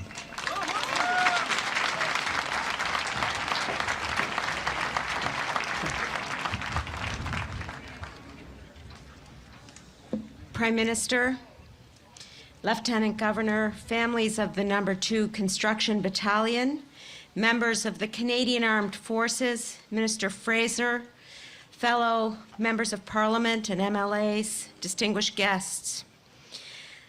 Good afternoon, bonjour. Thank you so much for being here and sharing your time with us. Last night, I had the privilege of spending time with descendants of the No. 2 Construction Battalion, many of whom are here today with us. What a night it was. It was a night of solemn acknowledgement, and it was also a night of gratitude. And I have learned so much from you about the brave service of your family members and about the unacceptable racism that your parents, your grandparents, your uncles and loved ones endured. J'ai également eu le plaisir de passer du temps avec les membres du comité consultatif national, le Centre culturel noir pour la Nouvelle-Écosse et les membres de nos forces armées canadiennes. And I am so grateful to join you all here today. I am a proud daughter of Nova Scotia. I was born and grew up just a few hours from here in Kentville, in the beautiful Annapolis Valley. And it's great to be back home. I love history. It was my minor in university, and I devoured history courses in grade school at Kings County Academy in Kentville as well. And I remember very clearly being in class and learning about the brave military history of our province and our country. And yet throughout my life, these history lessons never once included the story of the dedicated members of the No. 2 Construction Battalion. In fact, I knew nothing about the battalion until I became Minister of National Defense in November. And what I learned today, in fact, just before coming on the stage, is that two members, indeed brothers, of No. 2 were from Kentville. Their names were Frederick and James Lindsay, and Lindsay Road still exists in Kentville at the site of Camp Aldershot, which is just kilometers from where I lived and grew up. And so it is this glaring omission which really speaks to why we're here today. And this apology is a century in the making. Au début de la Première Guerre mondiale, les Canadiens noirs ont essayé de lever la main pour servir. En juillet 1916, le gouvernement du Canada a finalement accepté de créer un bataillon de soldats noirs, mais ces hommes ont été confrontés aux préjugés et au racisme anti-noir. And as we've heard today, c'est incroyable. It's incredible. It's unbelievable that they pleaded to serve, but they were denied the ability to do so. And they became, of course, able to form their battalion, but they were responsible for construction of roads and railways alone, which were, as the Prime Minister so eloquently said, so very important to the war effort itself. And one battalion member recalled, "The Army let us join, but they wouldn't let us fight. They gave us shovels, not rifles. And when they came home, they were denied the recognition that they so deserved for their service." And so today, it is my honor to be here with you to express how deeply sorry we are to all the battalion's descendants gathered here today, to descendants watching from home, and to members of the battalion who are no longer with us. We are sorry. I am sorry. Nous sommes désolés. Je suis désolée aussi.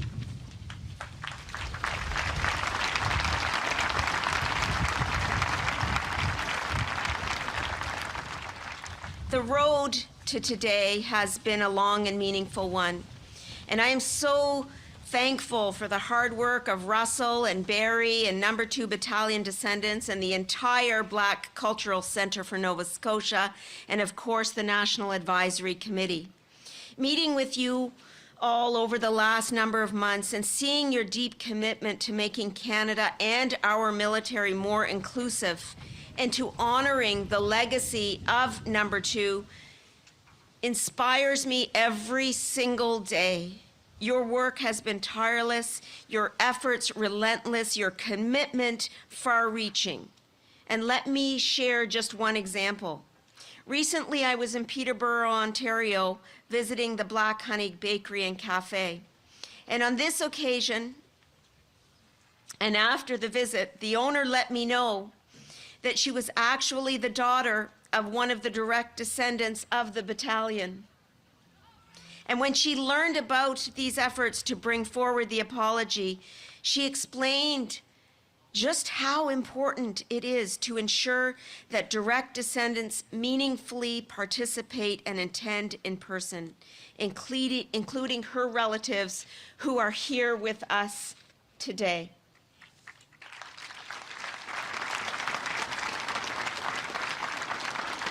And I want to thank Russell and Barry again because you and your team made this happen. You wanted to make sure that anyone and everyone who was affiliated and connected with the No. 2 would be able to be with us today on this glorious day in Truro, Nova Scotia. What more could we ask for? Thank you so much for being here. And I just want to say that our conversation last night was so meaningful to me. It was the smiles, the hugs, the stories we exchange that are etched in my memory and will live forever in my heart. And the goosebumps have not left me, but they motivate me to continue with our important collaboration. Because we have learned, we have heard, we know about the historical significance of the No. 2 Battalion. And now we are apologizing for the egregious injustices that they faced. Passons maintenant à l'avenir. Now it's time to ask, what is our path forward to honoring this legacy and ensuring that such discrimination never recurs, particularly for the newest, youngest, and future members of our Canadian Armed Forces?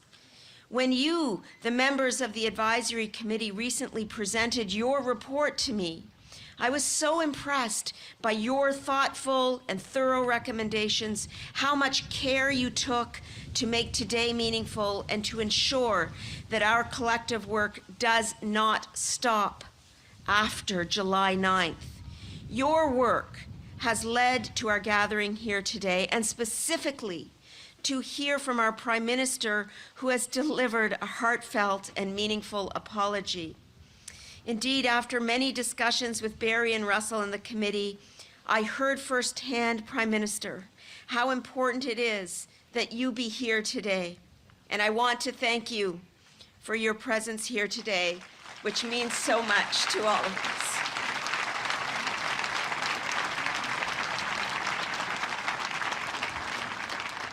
Ces recommandations me donnent la responsabilité de veiller à ce que l'histoire du bataillon guide nos efforts pour améliorer la culture des forces armées canadiennes. Et le rapport recommande que nous nous unissions en tant que pays pour honorer le 2e bataillon de construction, car il s'agit d'une histoire d'importance nationale. Et la présence de chacun d'entre vous montre votre engagement et nous rejoindre dans cet effort. This effort will continue well after today as our Canadian Armed Forces take further steps to honor and remember this battalion. For example, the battalion has now been awarded the France and Flanders 1917-1918 Battle Honor, which recognizes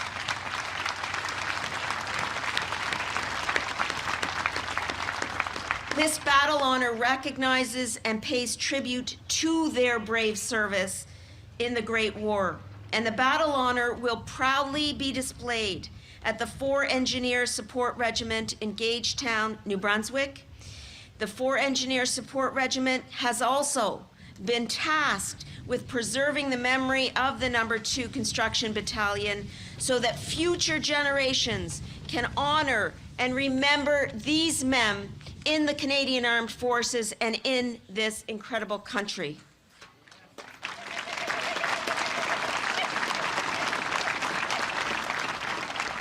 Now, the advisory committee offered other critical recommendations that serve as guideposts for the way forward. And I welcome and I agree with these recommendations, and I've instructed my department to incorporate them into our ongoing efforts right away. I commit today to continuing our ongoing initiatives that are consistent with many of the panel's recommendations and to working with you to implement your recommendations in the weeks and the months to come. Aujourd'hui, je m'engage à poursuivre nos initiatives déjà en cours qui s'alignent sur bon nombre des recommandations du panel et j'ai demandé au ministère de la Défense nationale de continuer à travailler sur ces recommandations dès maintenant. As Canada's Minister of National Defence, I am committed to learning from the mistakes of our past so that we never again repeat them. I am committed to taking concrete action to change the culture of the Canadian Armed Forces so that it is more inclusive, it is more diverse, and it is indeed representative of Canada's diverse population.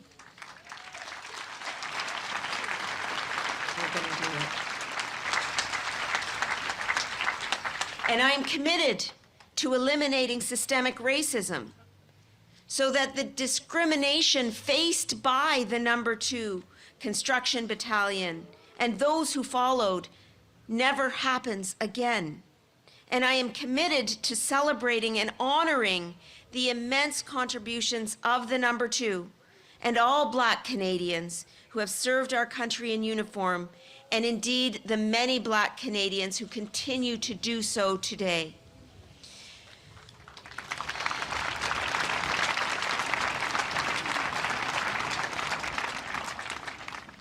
To conclude, je suis convaincue que les excuses d'aujourd'hui représentent un pas en avant significatif pour honorer la mémoire du 2e Bataillon de construction.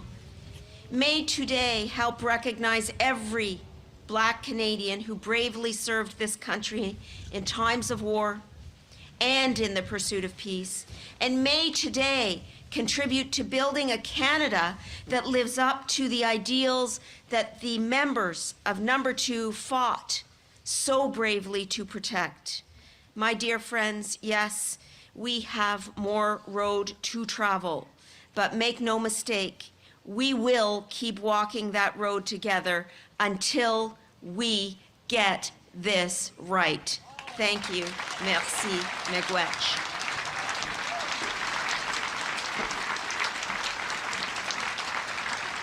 Thank you, Minister Anand.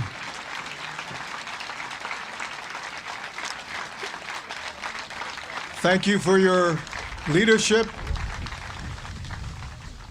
and your dedication to change. Last night, I had the pleasure to attend the reception hosted by our Minister of National Defense, and we were so impressed and touched by her passionate speech. And today we witnessed her kindness of heart and sincerity of character. Thank you, Minister.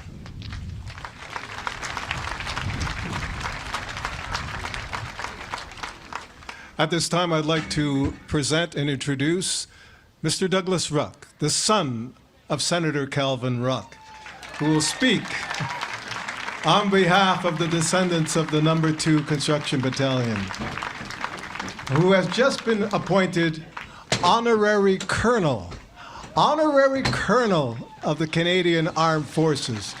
Today, is the first day that Douglas Ruck is wearing his uniform. And I must say, Mr. Ruck, you are looking very handsome and official in that uniform. Mr. Douglas Ruck.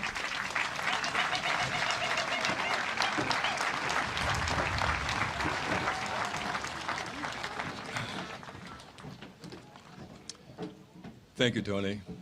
Good afternoon, everyone. Your Excellency, Prime Minister Trudeau, Minister Anand, dignitaries, fellow descendants, Canadians, supporters of the battalion, both here in the stadium and online, welcome to this very historic day. Every now and then, one is tasked with an assignment that is so significant in history, that it causes one to pause and to reflect, introspection. For me, this is one of those days, one of those occasions. Where do you begin with respect to an apology that has taken 106 years in the making? Where do you open? In many respects, simply by saying, thank you. Thank you, Prime Minister. Thank you, Minister Anand, for your words that were heartfelt, that were meaningful, and that to the descendants, they have waited so long to hear. 3 simple words: we are sorry. It resonated. It's meaningful. It's important. Thank you for saying so.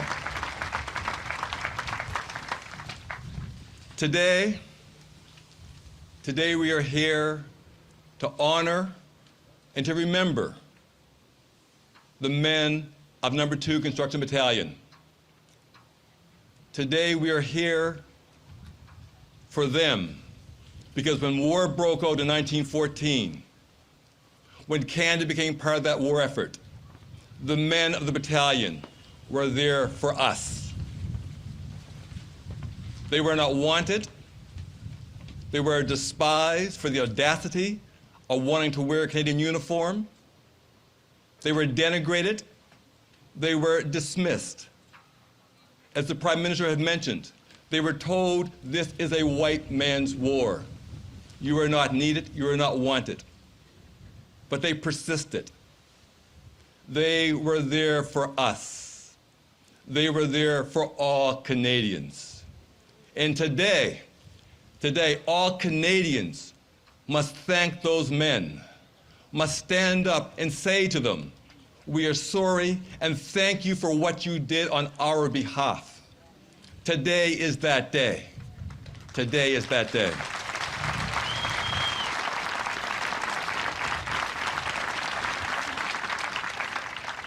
On behalf of the descendants, I appreciate the words that were stated by the Prime Minister, the words of Minister Anand.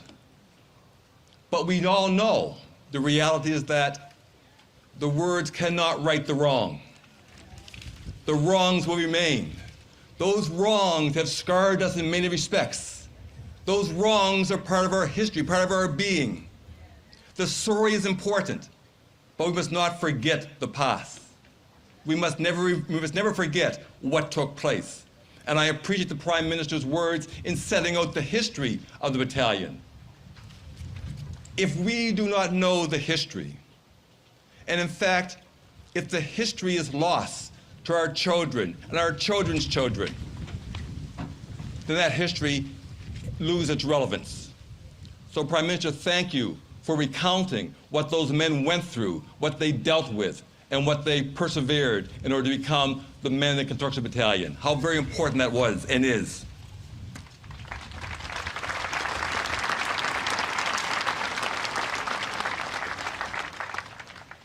The apology was significant. Those words were significant. But there's also the reality. And the reality right now is that we are in a period of time when things are not in the best possible state. We are watching in real time as democracy is under assault. We are watching in real time as those rights, those freedoms, those liberties that we thought were in fact insurmountable and permanent have either been diminished or in some cases taken off the books. We are watching as right-wing groups who are emboldened walk upon our streets with flags and slogans reminiscent of what was said to the men of the construction battalion. That is the time we are in. That is our reality. And therefore, the words that were stated today are not limited, and I appreciate that, are not limited to July the 9th here in Truro, Nova Scotia. What was most significant is that we are to move forward. Today is not the culmination. Today is the beginning. Today we begin to see the change. I share the hope of Senator Wanda Bernard.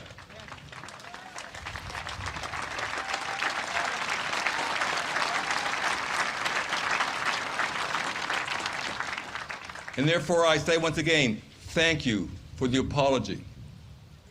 And while Senator Bernard has said this is the first apology as African Canadians that we have ever received,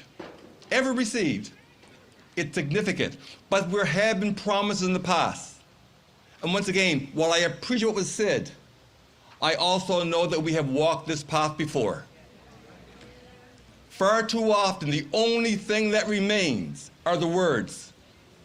Let this be the time that, in fact, on your behalf, I accept what's been said by the Prime Minister. I accept what's been said by the Minister of National Defense. Their word is their bond.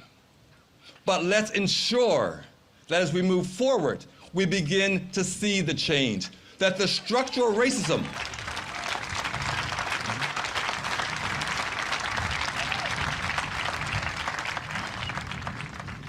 in Nova Scotia, yes, in Nova Scotia, we know far too well the devastating aspects of institutional and structural racism. Say the name Africville, and you know the pain. You know what's been left. You know what needs to be done and what remains to be done. The No. 2 Construction Battalion must not just become a name. It must become significant. It must become a point of difference. We must know that on this day, on July the 9th in Truro, Nova Scotia, a commitment was made on behalf of this government to make a difference.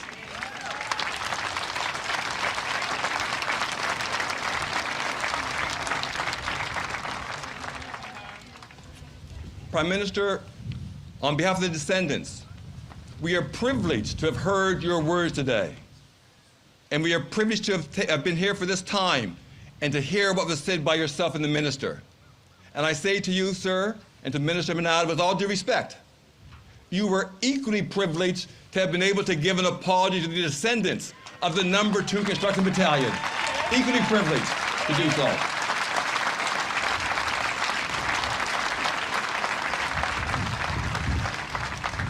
As my dear friend Anthony Sherwood stated, today I stand before you wearing the uniform of the Princess Louise Fusiliers. Proudly, proudly.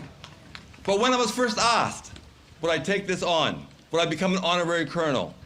My internal response was, why would I do that? Why? Anyone who knows me may know that I am not, and never have been, one who would naturally go or gravitate towards the military. But upon reflection, and when I thought of those men of the No. 2 Construction Battalion, they fought for the right to wear this uniform. How could I say no? So today, and today is the first day I have donned this uniform, and it's so fitting. So today, I say to you, Prime Minister, I say to you, Minister Bernard, I wear this uniform out of respect and the memory and the legacy of the men of the No. 2 Construction Battalion. It's for them that I wear this uniform. It's for them that we're here today.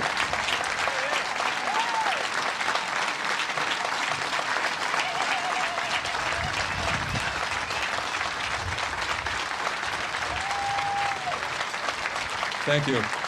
Thank you. And I must also add, this has been a day of great emotion. I also wear this uniform in memory of my father, the late Senator Calvin Ruck.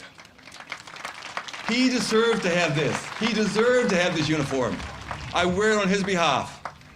He gave every bit of effort to make a difference. He wrote about the battalion not to own it, but to share it. He wrote about the battalion so others could carry that news forward, so the word would be spread. And it's happened. It's happened. Prime Minister, the fact that you are here today, Minister, now the fact that you are here today, the dignitaries that are here today, is directly attributable to the dedication of those individuals who you mentioned. Gordon Earl, the late George Borden, and my father, the late Senator Calvin Ruck, who gave so much and asked nothing in return.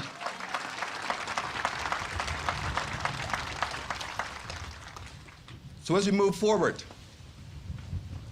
we'll be watching, and as the minister has stated, and correctly so, as we move forward, this is not a thing of us as a people being told, this is what you need.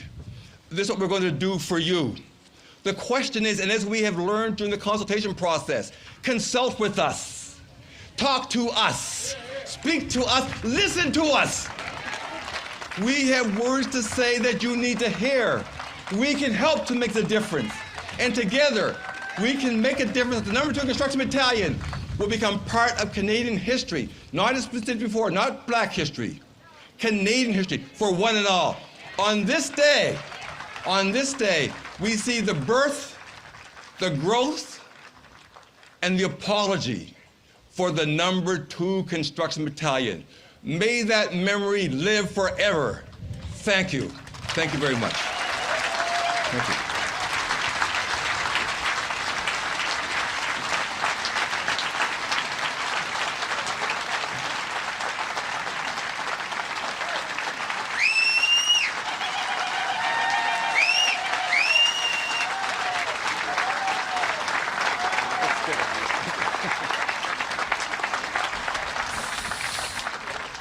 My dear brother Douglas Ruck, thank you for those powerful words.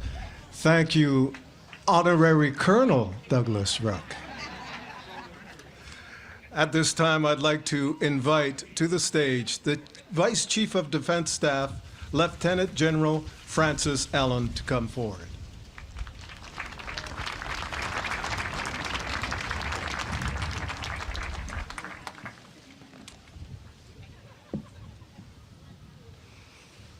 Prime Minister, Minister Anand, Your Honor, descendants of the No.2 Construction Battalion, veterans that I see in front of me here today, serving members of the community, friends and family, I will reflect the words of our most latest honorary colonel and say, it is an honor to be here today on this day. I am truly humbled to represent the Canadian Armed Forces on this most significant day for the members of the No.2 Construction Battalion and their descendants. Today, we bore witness to the righting of a historical wrong, a wrong that galvanized many in their steps for many years to create the righting of this wrong. To you, their descendants and advocates, many of whom are here with us today, they are central to this story, and they have worked without fail to bring No.2's legacy to life. And so to all of you, I say thank you.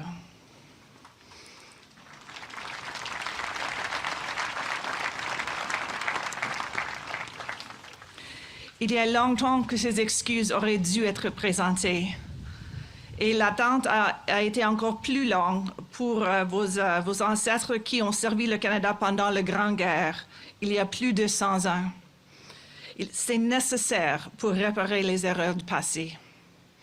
And at the same time, we acknowledge that there are some things that this apology cannot do. It cannot take away the historical injustice that racism has put on Black Canadians when they tried to enlist. and it can't ease the pain and the frustration that they carried for a lifetime. The result of a nation and a military that failed to acknowledge their vital contribution to the war effort. But what it can do is address once and for all the near complete absence of No. 2's place in Canadian military history, and the all too easy denial and rejection of Black Canadians who wanted to serve. The story of No. 2 is extraordinary in so many ways, not the least because its members stood up for a country at a time when Canada didn't offer them fair and equal treatment in return. As we commit ourselves to ensuring equity and inclusion for all in the Canadian Armed Forces, we will always remember their courage and their sacrifice. Their actions humble and inspire us to be worthy of their commitment to our country. And they call upon us to fulfill our own commitments to eliminate systemic racism and all forms of harmful behavior in our ranks, once and for all. And their tenacity will continue to serve as an example for others in overcoming odds in the face of injustice for generations to come. And so today, we not only honor No. 2's significant contributions to the military history of the Canadian Armed Forces and to the history of Canada, but importantly, we are here to perpetuate that recognition as part of our military future. One of the most significant ways that actions of a military unit can be immortalized is through battle honors, as Minister Anand spoke of previously.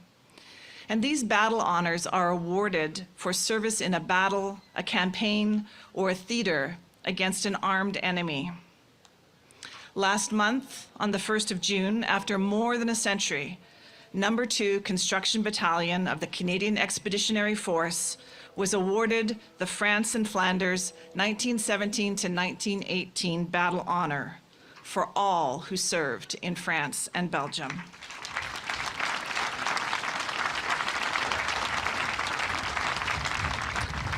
Today, it is my honor to formally present this Battle Honor plaque to the No. 2 Construction Battalion as they become the 64th Canadian military unit to receive the France and Flanders Battle On for their service in theater. Too long in coming.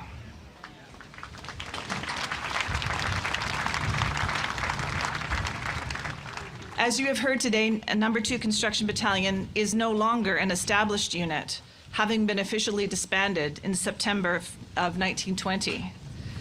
But when a disbanded unit receives a battle honor, tradition calls for a serving unit to preserve and perpetuate the memory of their sacrifice and their deeds for future generations. So today it is going to be my honor to present the 4th Engineering Support Regiment of the Canadian Military Engineers, who are based in CFB Gagetown in New Brunswick, with this plaque.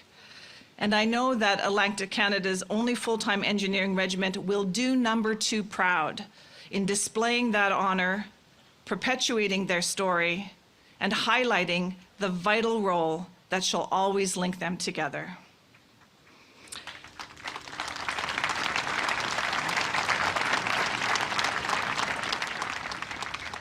So as I present this Battle Honor plaque to the CO of the 4th Engineering Support Regiment, I would like you all to please join me in offering all members of No. 2 Construction Battalion, Canadian Expeditionary Force, and their descendants a spirited and well-deserved round of applause. Thank you.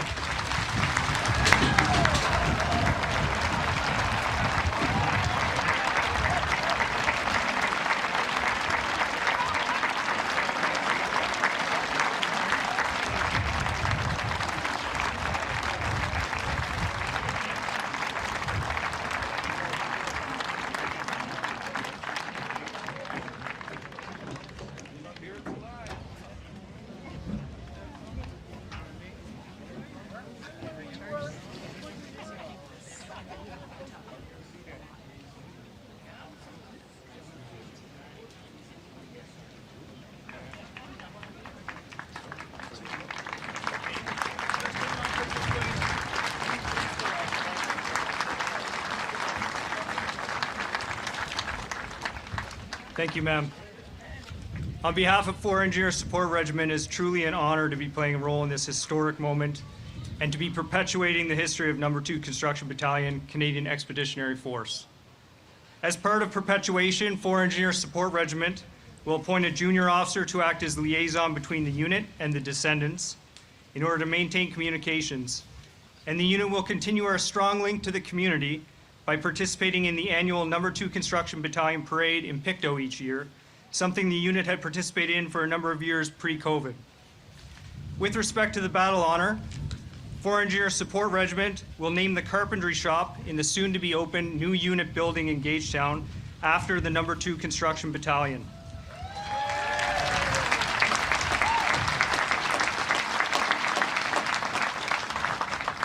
And this plaque will be placed and displayed proudly in a place of honor outside the room.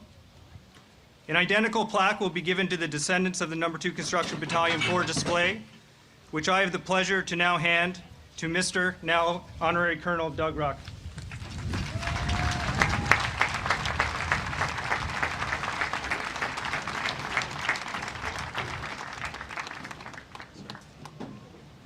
My pleasure, sir.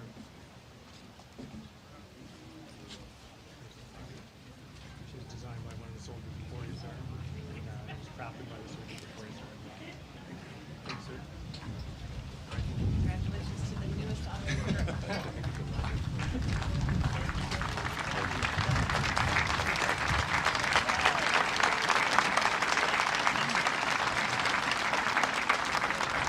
What had been disbanded is now once again a part of our official history. Thank you.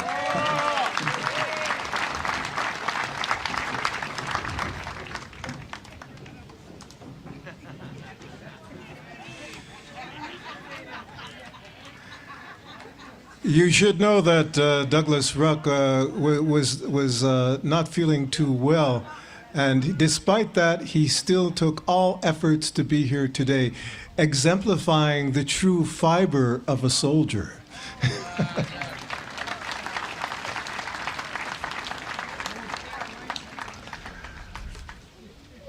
As the winds of change blow across the fields of Truro, we would like to welcome again Rennie Smith for her rendition of How Great Thou Art. Rennie.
Thank you, gentlemen of the Armed Forces. Rennie Smith.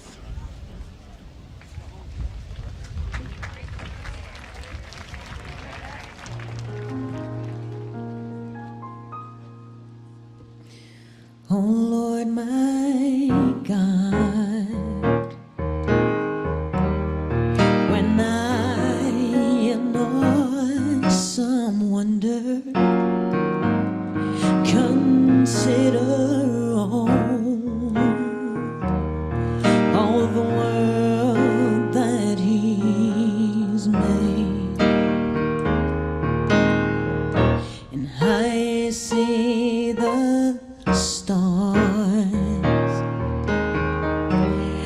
I hear the roaring thunder, Thy power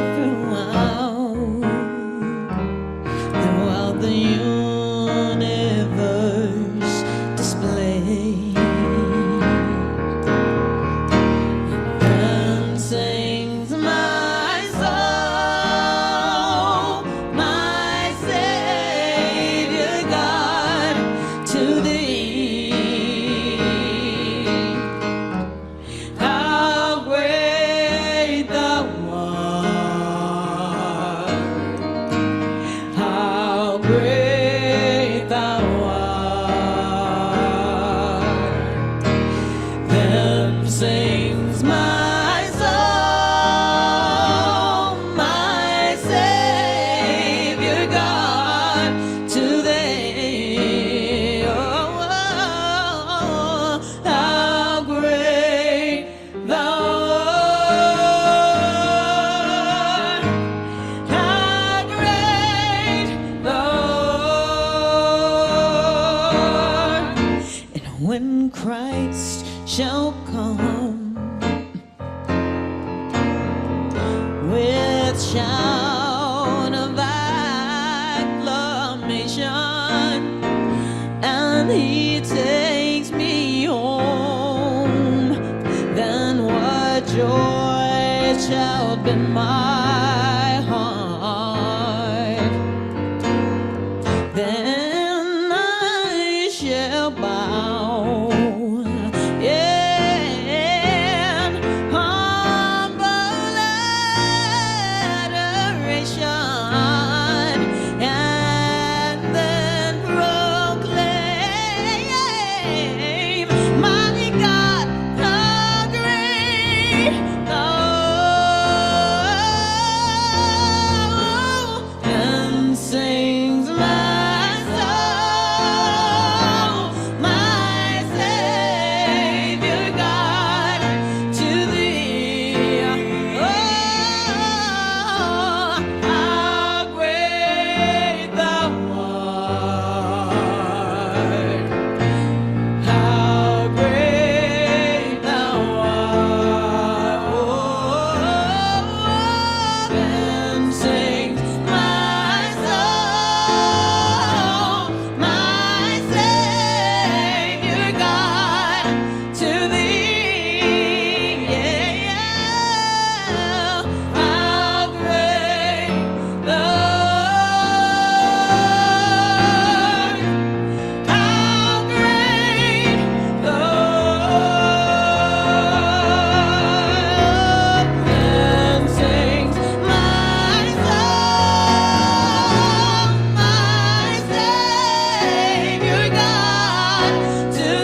great thou art, Greenie Smith.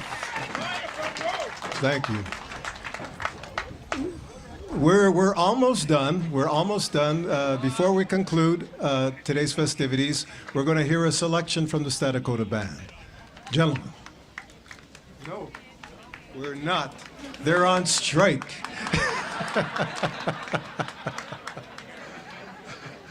Ladies and gentlemen, then that concludes today's festivities. We want to thank you all for witnessing two historical events on the grounds of the Truro Amateur Athletic Grounds. The first was where the No. 2 Construction Battalion was trained on this very grounds. And today you witnessed the second historical event, the first apology to the Black community of Canada. Thank you all for being here today. Please stand. We ask you to please stand for the departure of our distinguished guests.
Can we take one of these things? No, they don't come out.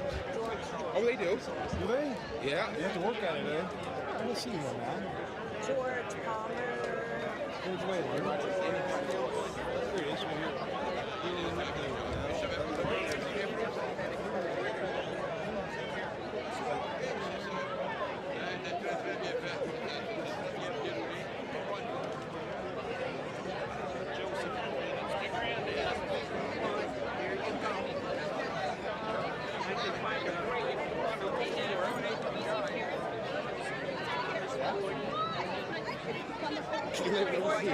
If you see Nashville,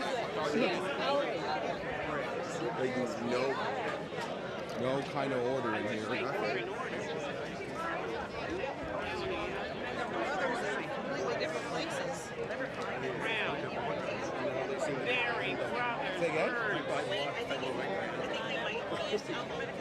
No.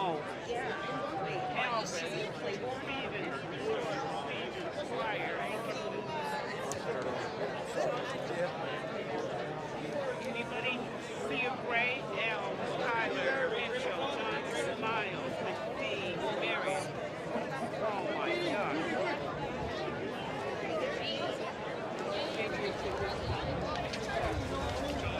This is down here. There's only one down here. Is there?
They want to grow up happily and not have no problems with race.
I'll just say that this is the most important event I've ever been personally involved with, and I'm so glad to have been a part of it.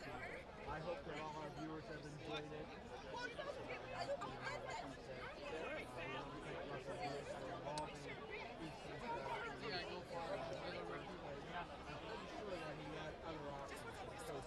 You want shade, right? Chose the best one. So really, like, they tackled a lot of uncomfortable subjects, and that's what we have to bring. Well, the other thing, that's what it's all about. Able to make that